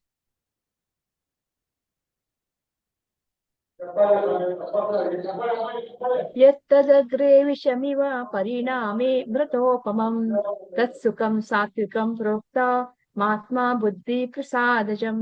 ಅನುವಾದ ಶ್ರೀಲ ಪ್ರಭುಪಾದರಿಂದ ಶ್ರೀಲ ಪ್ರಭುಪಾದರಿಗೆ ಜಯವಾಗಲಿ. ಯಾವುದು ಪ್ರಾರಂಭದಲ್ಲಿ ವಿಷದಂತಿದ್ದು ಕಡೆಗೆ ಅಮೃತದಂತೆ ಆಗುತ್ತದೆಯೋ, ಯಾವುದು ಆತ್ಮ ಸಾಕ್ಷಾತ್ಕಾರದ ಹಂತಕ್ಕೆ ಜಾಗೃತಗೊಳಿಸುವುದು, ಅದನ್ನು ಸಾತ್ವಿಕ ಸುಖ ಎಂದು ಕರೆಯುತ್ತಾರೆ.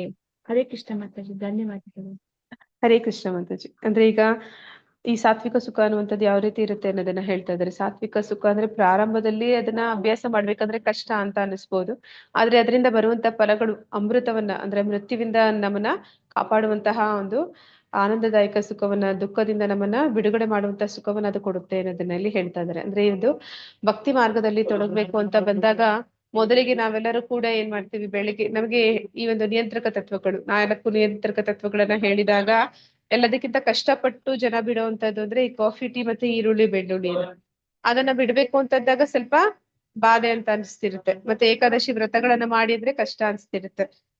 3:30, 4 ಗಂಟೆಗೆ ಎದ್ದು ಆರತಿಯಲ್ಲಿ ಪಾಲ್ಗೊಳ್ಳಿದ್ರೆ ತುಂಬಾ ಕಷ್ಟ ಆಗ್ತಿರುತ್ತೆ. ಅಭ್ಯಾಸ ಮಾಡ್ತಾ ಮಾಡ್ತಾ ಆಮೇಲೆ ಅದರಿಂದ ಬರುವಂತಹ ಲಾಭಗಳು, ಅದರಿಂದ ಆಗುವಂತಹ ಸುಖ ಅವ್ರು ಏನು ಮುಂದೆ ಪಡಿತಾರೆ ಅದು ಅಮೃತದಂತೆ ಸಿಹಿಯಾಗಿರುತ್ತೆ. ಅದನ್ನ ಎಲ್ಲಿ ಹೇಳ್ತಾ ಇದ್ದಾರೆ, ಅದನ್ನೇ ಸಾತ್ವಿಕ ಸುಖ ಅಂತ ಕರೀತಾ ಇದ್ದಾರೆ. ಹರೇ ಕೃಷ್ಣ ಮಾತಾಜಿ. ಹರೇ ಕೃಷ್ಣ ಮಾತಾಜಿ. ವಿಷಯೇಂದ್ರಿಯ ಸಂಯೋಗಾದ್ಯತ್ತದಗ್ರೇ ಮೃತೋಪಮಂ ಪರಿಣಾಮೇ ವಿಷಮಿವ ತತ್ಸುಖಂ ರಾಜಸಂ ಸ್ಮೃತಂ. ಅನುವಾದ ಶ್ರೀಲ ಪ್ರಭುಪಾದರಿಂದ ಶ್ರೀಲ ಪ್ರಭುಪಾದರಿಗೆ ಜಯವಾಗಲಿ. ಒಂದು ಬಗೆಯ ಸುಖವು ಇಂದ್ರಿಯಗಳು ತಮ್ಮ ವಸ್ತುವಿನೊಡನೆ ಸಂಪರ್ಕ ಪಡೆಯುವುದರಿಂದ ಉಂಟಾಗುತ್ತದೆ. ಇದು ಪ್ರಾರಂಭದಲ್ಲಿ ಅಮೃತದಂತಿದ್ದು ಕಡೆಗೆ ವಿಷವೂ ಆಗುತ್ತದೆ. ಇದು ರಾಜಸ ಗುಣದ ಸುಖ ಎಂದು ಹೇಳಲಾಗುತ್ತದೆ. ಹರೇ ಕೃಷ್ಣ ಮಾತಾಜಿ, ಧನ್ಯವಾದಗಳು. ಹರೇ ಕೃಷ್ಣ ಮಾತಾಜಿ. ಈ ರಜೋಗುಣದ ಸುಖ ಯಾವ ರೀತಿ ಇರುತ್ತೆ ಅಂತ ಹೇಳ್ತಾ ಇದಾರೆ. ರಜೋಗುಣದಲ್ಲಿ ಸಿಕ್ಕುವಂತ ಸುಖ ನಮ್ಗೆ ಪ್ರಾರಂಭದಲ್ಲಿ ತುಂಬಾ ಆನಂದ ಅಂತ ಅನಿಸ್ತಿರುತ್ತೆ. ಅಂದ್ರೆ ಇವಾಗ ಏನೋ ಒಂದು ಬೇಡದನ್ನ ತಿನ್ಬೇಕು ಅಂತ ಅವ್ರು ಆಸೆ ಪಡ್ತಾರೆ ಅಂತ ಇಟ್ಕೊಂಡು, ಅಂದ್ರೆ ಈ ಮಾಂಸ ಭಕ್ಷಣೆ ಮಾಡ್ಬೇಕು ತಿನ್ನುವಾಗ ಅವ್ರಿಗೆ ತುಂಬಾ ಆನಂದ ಕೊಡ್ತಾ ಇರುತ್ತೆ. ಮುಂದಿನ ಜನ್ಮದಲ್ಲಿ ಆ ಪ್ರಾಣಿಯಾಗಿ ನಾನು ಹುಟ್ಟಬೇಕು ಅಂತಂದಾಗ ಅದು ಅದ್ರ ಪರಿಣಾಮಗಳು ದುಃಖವನ್ನ ಕೊಡುತ್ತೆ. ಹಾಗೆ ರಜಗುಣದಲ್ಲಿ ಇರುವಂತವ್ರು ಮಾಡುವಂತಹ ಪ್ರತಿಯೊಂದು ಕಾರ್ಯಗಳು ಕೂಡ, ಅಂದ್ರೆ ಈಗ ಅವ್ರು ಏನನ್ನೇ ಗಳಿಸ್ಬೋದು, ಕಷ್ಟಪಟ್ಟು ಕಾರ್ಯ ಮಾಡಿ ಅವರು ಏನೋ ಒಂದು ಸಾಧಿಸ್ಬೋದು, ಸಂಪತ್ತನ್ನ ಸೇರಿಸ್ಬೋದು. ಎಲ್ಲವನ್ನ ಬಿಟ್ಟು ತನ್ನ ದೇಹ ಆ ಒಂದು ದೇಹವನ್ನ ತ್ಯಾಗ ಮಾಡಿ ಜೀವ ಹೋಗುತ್ತೆ ಅಂದಾಗ ಅವ್ರಿಗೆ ಏನಂತ ಹೇಳ್ತಾರೆ ಅಂದ್ರೆ 40,000 ಚೇಳುಗಳು ಕುಟುಕಿದ ಹಾಗೆ ಇರುತ್ತೆ ಅಂತ ಹೇಳ್ತಾರೆ. ಅಂದ್ರೆ ಅದಕ್ಕೆ ಅಂಟ್ಕೊಂಡ್ಬಿಟ್ಟಿದ್ದಾರೆ. ಅದನ್ನ ಬಿಟ್ಟು ಹೋಗ್ಬೇಕಾದ್ರೆ ಅದು ಹೆಚ್ಚು ನೋವು ಕೊಡುತ್ತೆ. ಪ್ರಾರಂಭದಲ್ಲಿ ಯಾವ್ದೆಲ್ಲ ಅವ್ರಿಗೆ ಆನಂದ ಕೊಡ್ತಿತ್ತು, ಈಗ ಅದರಿಂದಲೇ ಅವ್ರಿಗೆ ದುಃಖ, ಅದು ವಿಷದಂತೆ ಆಗುತ್ತೆ. ಅದನ್ನ ಇಲ್ಲಿ ರಜೋಗುಣದ ಸುಖ ಅಂತ ಹೇಳಿ ಕರಿತಾ ಇದ್ದಾರೆ. ಹರೇ ಕೃಷ್ಣ. ಹರೇ ಕೃಷ್ಣ ಮಾತಾಜಿ. ಯದಗ್ರೇ ಚಾನುಬಂಧೇ ಚ ಸುಖಂ ಮೋಹಾನಮಾತ್ಮನಾಂ ನಿದ್ರಾಲಸ್ಯ ಪ್ರಮಾದೋತ್ಥಂ ತತ್ತಾಮ ಸಮುದಾರತಂ. ಅನುವಾದ ಶ್ರೀಲ ಪ್ರಭುಪಾದರಿಂದ ಶ್ರೀಲ ಪ್ರಭುಪಾದರಿಗೆ ಜಯವಾಗಲಿ. ಆತ್ಮ ಸಾಕ್ಷಾತ್ಕಾರಕ್ಕೆ ಕುರುಡಾದ, ಮೊದಲಿನಿಂದ ಕಡೆಯವರೆಗೆ ಭ್ರಾಂತಿಯಾದ ಸೋಮಾರಿತನ ಮತ್ತು ಮಾಯೆಯಿಂದ ಉದ್ಭವವಾಗುವ ಸುಖವನ್ನು ತಾಮಸಿಕ ಎಂದು ಹೇಳುತ್ತಾರೆ. ಹರೇ ಕೃಷ್ಣ ಮಾತಾಜಿ, ಧನ್ಯವಾದಗಳು. ಧನ್ಯವಾದಗಳು ಮಾತಾಜಿ. ಇಲ್ಲಿ ತಮೋಗುಣದ ಸುಖದ ಬಗ್ಗೆ ಹೇಳ್ತಾ ಇದ್ದಾರೆ. ತಮೋಗುಣದ ಸುಖ ಅಂದ್ರೆ ಈ ಒಂದು ತಮೋಗುಣದಲ್ಲಿ ಇರುವಂತವ್ರು ನಾವು ನೋಡಿದ್ವಿ. ಉದಾಹರಣೆಗೆ ಈ ಒಂದು ಮಾದಕ ದ್ರವ್ಯಗಳ ವ್ಯಸನಿಗಳು, ಮದ್ಯಪಾನ ಮಾಡುವಂತವ್ರು, ಅಂತವ್ರಿಗೆ ಅನ್ಸುತ್ತೆ ನನಗೆ ಇದನ್ನ ತಗೊಂಡಾಗ ತುಂಬಾ ಸುಖ ಸಿಗ್ತಾ ಇದೆ ಅಂತ. ಅಂದ್ರೆ ವಾಸ್ತವದಲ್ಲಿ ಅವ್ರಿಗೆ ಯಾವ್ದೇ ಸುಖ ಪ್ರಾರಂಭದಲ್ಲೂ ಸಿಕ್ಕಿಲ್ಲ, ಅಂತ್ಯದಲ್ಲೂ ಸಿಗೋದಿಲ್ಲ. ಅಂದ್ರೆ ಅವ್ರು ಮಾಡಿದಂತಹ ಒಂದು ಏನಂದ್ರೆ ಅದು ಏನ್ ತಗೋತಾ ಇದಾರೆ ಮಾದಕ ದ್ರವ್ಯಗಳು ಅವರ ಆರೋಗ್ಯವನ್ನ ಕೆಡಿಸ್ತಾ ಇದೆ. ಅದು ತಗೊಳ್ಳುವಾಗ್ಲೂ ಕೂಡ ನಾವು ನೋಡ್ತೀವಿ ಅನೇಕ ಜನ ಅದನ್ನ ತಗೊಳ್ಳುವಾಗ ಅದು ಅಷ್ಟು ರುಚಿಕರವಾಗಿ ಕೂಡ ಅವ್ರಿಗೆ ಇರೋದಿಲ್ಲ. ಅದನ್ನ ಅವ್ರು ಕಷ್ಟಪಟ್ಟಿನೇ ತಗೋತಾರೆ. ತಗೊಂಡ ಮೇಲೆ ಅವ್ರು ಅನ್ಕೋತಾರೆ ನಾನು ಎಲ್ಲ ಮರ್ತು ನಾನು ತುಂಬಾ ಆನಂದದಲ್ಲಿದ್ದೀನಿ ಅಂತ. ಆ ಒಂದು ಪ್ರಜ್ಞೆಯನ್ನ ಕಳ್ಕೊಂಡಾಗ ಏನ್ ಮಾಡ್ತಾರೆ, ಎಲ್ಲ ಮಾಡಬಾರದನ್ನ ಮಾಡ್ತಾರೆ. ಅದರಿಂದ ಪರಿಣಾಮಗಳು ಏನಾಗುತ್ತೆ, ಈ ಭೌತಿಕ ಜಗತ್ತಿನಲ್ಲೂ ಶಿಕ್ಷೆಗೆ ಒಳಗಾಗ್ತಾರೆ. ನಂತರ ದೇಹತ್ಯಾಗಾಗಿ ಇನ್ನೊಂದು ಜನ್ಮ ಪಡೆಯುವಾಗ್ಲೂ ಕೂಡ ಪ್ರಾಣಿಗಳ ಹಾಗೆ ಅಥವಾ ನರಕ ಲೋಕಗಳಲ್ಲಿ ಯಾತನೆಗಳನ್ನ ಅನುಭವಿಸ್ತಾರೆ. ಆ ರೀತಿ ತಮೋಗುಣದಲ್ಲಿ ಸಿಗುವಂತ ಸುಖ ಪ್ರಾರಂಭದಲ್ಲೂ ದುಃಖನೇ ಕೊಡುತ್ತೆ, ವಿಷದಂತೆ ಇರುತ್ತೆ, ಕೊನೆಯಲ್ಲೂ ಕೂಡ ಅದು ವಿಷದಂತೆಯೇ ಪರಿಣಾಮಕಾರಿಯಾಗಿರುತ್ತೆ. ಅದನ್ನೇ ಇಲ್ಲಿ ತಾಮಸಿಕ ಸುಖ ಅಂತ ಹೇಳಿ ಕರಿತಾ ಇದ್ದಾರೆ. ಹರೇ ಹರೇ ಕೃಷ್ಣ ಕೃಷ್ಣ. ಮಾತಾಜಿ.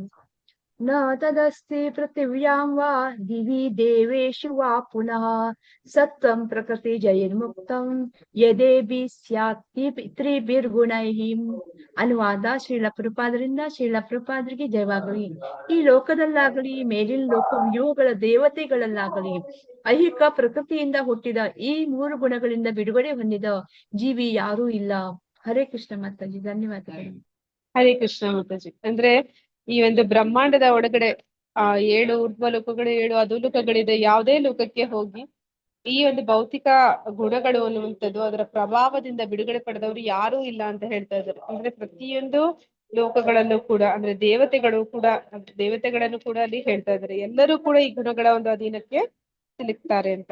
ಈ ಗುಣಗಳಿಂದ ಯಾರು ಬಿಡುಗಡೆ ಹೊಂದೋದಕ್ಕೆ ಸಾಧ್ಯ ಇಲ್ಲ. ಆ ಒಂದು ಗುಣದ ಪ್ರಭಾವದಿಂದ ಈ ರೀತಿ ಅವರಲ್ಲಿ ಮಾಡುವಂತಹ ಕಾರ್ಯದಲ್ಲಿ, ಅವರ ಒಂದು ಸಂಕಲ್ಪದಲ್ಲಿ, ಅವರ ಒಂದು ಮನಸ್ಸಿನ ಸ್ಥಿತಿಯಲ್ಲಿ, ಅವರ ಒಂದು ಸುಖ ಎಲ್ಲದರಲ್ಲೂ ಕೂಡ ಈ ಒಂದು ವ್ಯತ್ಯಾಸಗಳು ಸದಾ ಇದ್ದೇ ಇರುತ್ತೆ. ಆ ರೀತಿ ಈ ಭೌತಿಕ ಜಗತ್ತಿನ ಆಚೆ ಹೋದ್ರೆ ಮಾತ್ರನೇ ಗುಣಾತೀತರಾಗೋದಕ್ಕೆ ಸಾಧ್ಯನೇ ಹೊರತು, ಅಥವಾ ಭಕ್ತಿ ಕಾರ್ಯದಲ್ಲಿ ಭೂಮಿ ಮೇಲೆ ಇದ್ದಾಗ್ಲೂ ಕೂಡ ಗುಣಾತೀತರಾಗಬೇಕು ಅಂದ್ರೆ ಭಕ್ತಿಯಲ್ಲಿ ತಾವು ತೊಡಗೋದು ಹೊರತುಪಡಿಸಿ ನಾವು ಬೇರೆ ಯಾವುದೇ ಒಂದು ಕಾರ್ಯಗಳಲ್ಲಿ ತೊಡಗಿದ್ರು ಕೂಡ ಈ 3 ಗುಣಗಳು ಮಾಯೆ ಎನ್ನುವಂಥದ್ದು ಅವಮಾಯ ದುರತ್ಯಯ, ಅವಳು ಕೂಡಲೇ ನಮ್ಮನ್ನ ಬಂಧಿಸಿ ಬಿಡ್ತಾಳೆ, ಮತ್ತೆ ನಮ್ಮನ್ನ ಪ್ರತಿ ಕ್ಷಣವೂ ಶಿಕ್ಷಿಸ್ತಾಳೆ. ಆ ಕಾರಣದಿಂದ ಇಲ್ಲಿ ಹೇಳ್ತಾ ಇದ್ದಾರೆ 3 ಗುಣಗಳು ಕೂಡ ಅದು ಎಲ್ಲಾ ಲೋಕಗಳಲ್ಲೂ ಇರುತ್ತೆ. ಪಾಪ ಪುಣ್ಯಗಳನ್ನ ಮಾಡಿ, ಅಂದ್ರೆ ನಾನು ಏನೋ ಒಂದು ಪುಣ್ಯ ಗಳಿಸ್ತೀನಿ, ಸ್ವರ್ಗ ಲೋಕಗಳಿಗೆ ಹೋಗ್ತೀನಿ, ದೇವತೆಗಳ ಒಂದು ಸ್ಥಾನನೇ ನಮ್ಗೆ ಸಿಕ್ಬಿಟ್ರು ಕೂಡ ಗುಣಗಳಿಂದ ನಾವು ಬಿಡುಗಡೆ ಪಡೆಯೋದು ಸಾಧ್ಯ ಇಲ್ಲ ಅಂತ ಇಲ್ಲಿ ಹೇಳ್ತಾ ಇದ್ದಾರೆ ಕೃಷ್ಣ. ಹರೇ ಕೃಷ್ಣ. ವಾಂಚಾ ಕಲ್ಪತರುಶ್ಚ ಕೃಪಾ ಸಿಂಧುಭ್ಯ ಏವ ಚ ಪತಿತನಾಂ ಪಾವನೇಭ್ಯೋ ವೈಷ್ಣವೇಭ್ಯೋ ನಮೋ ನಮಃ. ಅನಂತ ಕೋಟಿ ವೈಷ್ಣವೃಂದ ಕಿ ಜೈ. ರಾಮಾಚಾರಿ ಹರಿದಾಸ್ ಠಾಕೂರ್ ಕಿ ಜೈ. ಇಲ್ಲಿ ಬಂದಿರುವಂತ ಎಲ್ಲ ಭಕ್ತರಿಗೂ ಜೈ. ಹರೇ ಕೃಷ್ಣ. ಧನ್ಯವಾದಗಳು ಮಾತಾಜಿ. ಹರೇ ಕೃಷ್ಣ. ಹರೇ ಕೃಷ್ಣ ಮಾತಾಜಿ, ಧನ್ಯವಾದಗಳು. ಯಾರಿಗಾದ್ರೂ ಜೈ ಏನಾದ್ರು ಶ್ರೀರಾಮ್. ಪ್ರಶ್ನೆಗಳಿದ್ರೆ ಕೇಳ್ಬೋದು ನಾಳೆ ಕ್ಲಾಸ್ ಇದೆಯಾ ಮಾತಾಜಿ? ಮಾತಾಜಿ. ಅದೇ ನನ್ಗೂನು ಕೇಳ್ಬೇಕು ಅಂತ ಮಾತಾಜಿ. ನಾನ್ ನಾಳೆ ತಗೊಂಡಿಲ್ಲ ಅಂದ್ರೆ ಶಕುಂತಲಾ ಮಾತಾಜಿ ತಗೋಬೇಕಾಗುತ್ತೆ. ಯಾಕಂದ್ರೆ ಲೆವೆಲ್ 3 ಹೋಗ್ತೀರಿ. ನನ್ಗನ್ಸುತ್ತೆ ಇರ್ಬೋದು, ಅಂದ್ರೆ 5ರಿಂದ 7 ತನಕ ಇದು ಪೂಜೆ ಎಲ್ಲ ಇರತ್ತಲ್ಲ, ಅದಕ್ಕೆ ಸಂಜೆಗೆ ಇರ್ಬೋದು ಕ್ಲಾಸ್, ರಾತ್ರಿಗೆ. ಇರುತ್ತಾ ಮಾತಾಜಿ? ಹಾ, ಅಂದ್ರೆ ಹಿಂದಿ ಕ್ಲಾಸ್ ಎಲ್ಲ ಇಲ್ಲ, ಯಾವ್ದು ಕ್ಲಾಸ್ ಇಲ್ಲ ಅಂತ ಹೇಳ್ಬಿಟ್ಟಿದ್ದಾರೆ ಎಲ್ಲರೂ. ನನ್ಗೂ ಅದೇ ಮಾತಾಜಿ, ಇಲ್ಲಿ ಪೂಜೆಗಳಿದೆ. ಅದು ಮನೆಗೆ ಅರಿಶಿನ ಕುಂಕುಮಕ್ಕೆ ಬರ್ತಾರೆ. ಅದಕ್ಕೆ ಯೋಚನೆ ಮಾಡ್ತಾ ಇದ್ದೀನಿ ನಾನು ಕೇಳೋಣ ಅಂತ. ಏನ್ ಮಾಡೋದು ಮಾತಾಜಿ? ಅಲ್ಲ, ಇವ್ರಿಗೆ ಕೇಳಿ, ಅಂದ್ರೆ ನೀವು ಮತ್ತೊಂದ್ ದಿವ್ಸ ಮಾಡ್ಲಿಕ್ಕಾಗತ್ತ? ಅಂದ್ರೆ ಶುಕ್ರವಾರ ಮಾಡ್ಲಿಕ್ಕಾಗತ್ತ ನಿಮ್ಗೆ? ಶುಕ್ರವಾರ ಇದ್ರೆ ಶನಿವಾರ. ಶುಕ್ರವಾರ ಶನಿವಾರ ಅಂದ್ರೆ ಶಕುಂತಲಾ ಮಾತಾಜಿ ಮಾಡ್ಬೇಕಾಗತ್ತೆ ಮಾತಾಜಿ. ಶುಕ್ರವಾರ ಶನಿವಾರ ನಮ್ಗೆ ಲೆವೆಲ್ 3 ಕೊಟ್ಟಿದ್ದಾರೆ. ಹಾ. ಮತ್ತೆ ಯಾವ್ದಾದ್ರು ನಾಳೆ ನನ್ಗನ್ಸತ್ತೆ ಇಲ್ಲ, ಅಂದ್ರೆ ಎಲ್ಲ ಕ್ಲಾಸ್ ಬಂದಿದೆ, ಹಿಂದಿ ಇದೆಲ್ಲ ಬಂದೇ ಇದೆ ಕ್ಲಾಸ್, ಅಂದ್ರೆ ಅವ್ರು ರಜೆ ಕೊಟ್ಟಿದ್ದಾರೆ ಕ್ಲಾಸಿಗೆ. ಅದೇ ಮಾತಾಜಿ, ಎಲ್ಲರಿಗೂ ಬರೋದಕ್ಕೂ ತೊಂದ್ರೆ ಆಗುತ್ತೆ. ಅವ್ರಿಗೂ ಮನೆಯಲ್ಲಿ ಏನಾದ್ರು ಇರುತ್ತೆ. ಹೌದು, ದಸರಾ ಇರತ್ತಲ್ಲ ಅದಕ್ಕೆ. ಹಾ ಮಾತಾಜಿ. ಓಕೆ ಮಾತಾಜಿ, ಮಾತಾಜಿ. ಟೈಮಿಂಗ್ ಏನಾದ್ರು ಚೇಂಜ್ ಮಾಡ್ಕೋಬಹುದಾ? ನಾಳೆ ಮಾತ್ರ ಒಂದ್ ದಿವ್ಸಕ್ಕೆ? ನಾಳೆ ಅದೇ ಲೀವ್ ಕೊಡೋದಕ್ಕೆ ನಾಳೆ ಕೇಳ್ತೀನಿ ಪುನಃ ಮಾತಾಜಿ.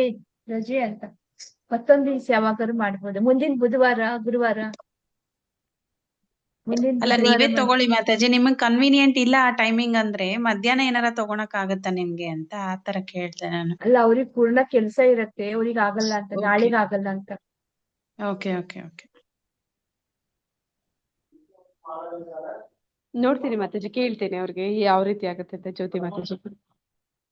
ಸರಿ, ವಿನಾಯಕ್ ಪ್ರಭುಜಿ ಹಾಕ್ತಾರೆ ಇದ್ರೊಳಗೆ ಗ್ರೂಪ್ ಅಲ್ಲಿ ನೋಡಿ, ಹಾ, ಆಯ್ತಾ ಗ್ರೂಪ್ ನೀವೆಲ್ಲ? ಅಲ್ಲಿ ಅವ್ರು ಆಗ್ತಾರೆ ಮಾತಾಜಿ. ಸರಿ ಓಕೆ ಮಾತಾಜಿ, ಧನ್ಯವಾದಗಳು. ಹರೇ ಕೃಷ್ಣ. ಧನ್ಯವಾದಗಳು ಮಾತಾಜಿ. ಹರೇ ಕೃಷ್ಣ. ಎಲ್ಲರೂ ಬಂದವರು ಅಟೆಂಡೆನ್ಸ್ ಹಾಕಿ ದಯವಿಟ್ಟು. ಅಲ್ಲ, ಹಾಕಿದ್ದಾರೆ, ನಾನು ಹಾಕಿದ್ದೇನೆ ಹಾಕಿದ್ದಾರೆ ಮಾತಾಜಿ. ಸ್ಟಾರ್ಟಿಂಗ್. ಹಾ, ಹೌದು ಮಾತಾಜಿ. ಥ್ಯಾಂಕ್ಸ್ ಮಾತಾಜಿ, ಹೆಲ್ಪ್ ಮಾಡಿದಕ್ಕೆ. ಇಲ್ಲಾಂದ್ರೆ ಇವತ್ತು 40 ಆಗ್ತಾ ಇಲ್ಲ, ಇರ್ಲಿಲ್ಲ. ಅದು ಹೇಳ್ಬೇಕಾದ್ರೆ ನಮ್ಗೆ ಎಷ್ಟು ತ್ರಾಸ ಆಗತ್ತೆ ಅದು ಗೊತ್ತಾಗತ್ತೆ ಮಾತಾಜಿ. ಅಂದ್ರೆ ಸ್ವಲ್ಪ, ಅಂದ್ರೆ ನಾನ್ ಒಂದ್ ಶ್ಲೋಕ ಹೇಳೋದ್ರಿಂದ ನಿಮ್ಗೆ ಸ್ವಲ್ಪ ಹೆಲ್ಪ್ ಆಗುತ್ತೆ. ಇದ್ರೆ ಒಂದು ಕಂಟಿನ್ಯೂ ಹೇಳೋದಂದ್ರೆ ಇವಾಗ ತ್ರಾಸ ಆಗುತ್ತೆ ಮತ್ತೆ.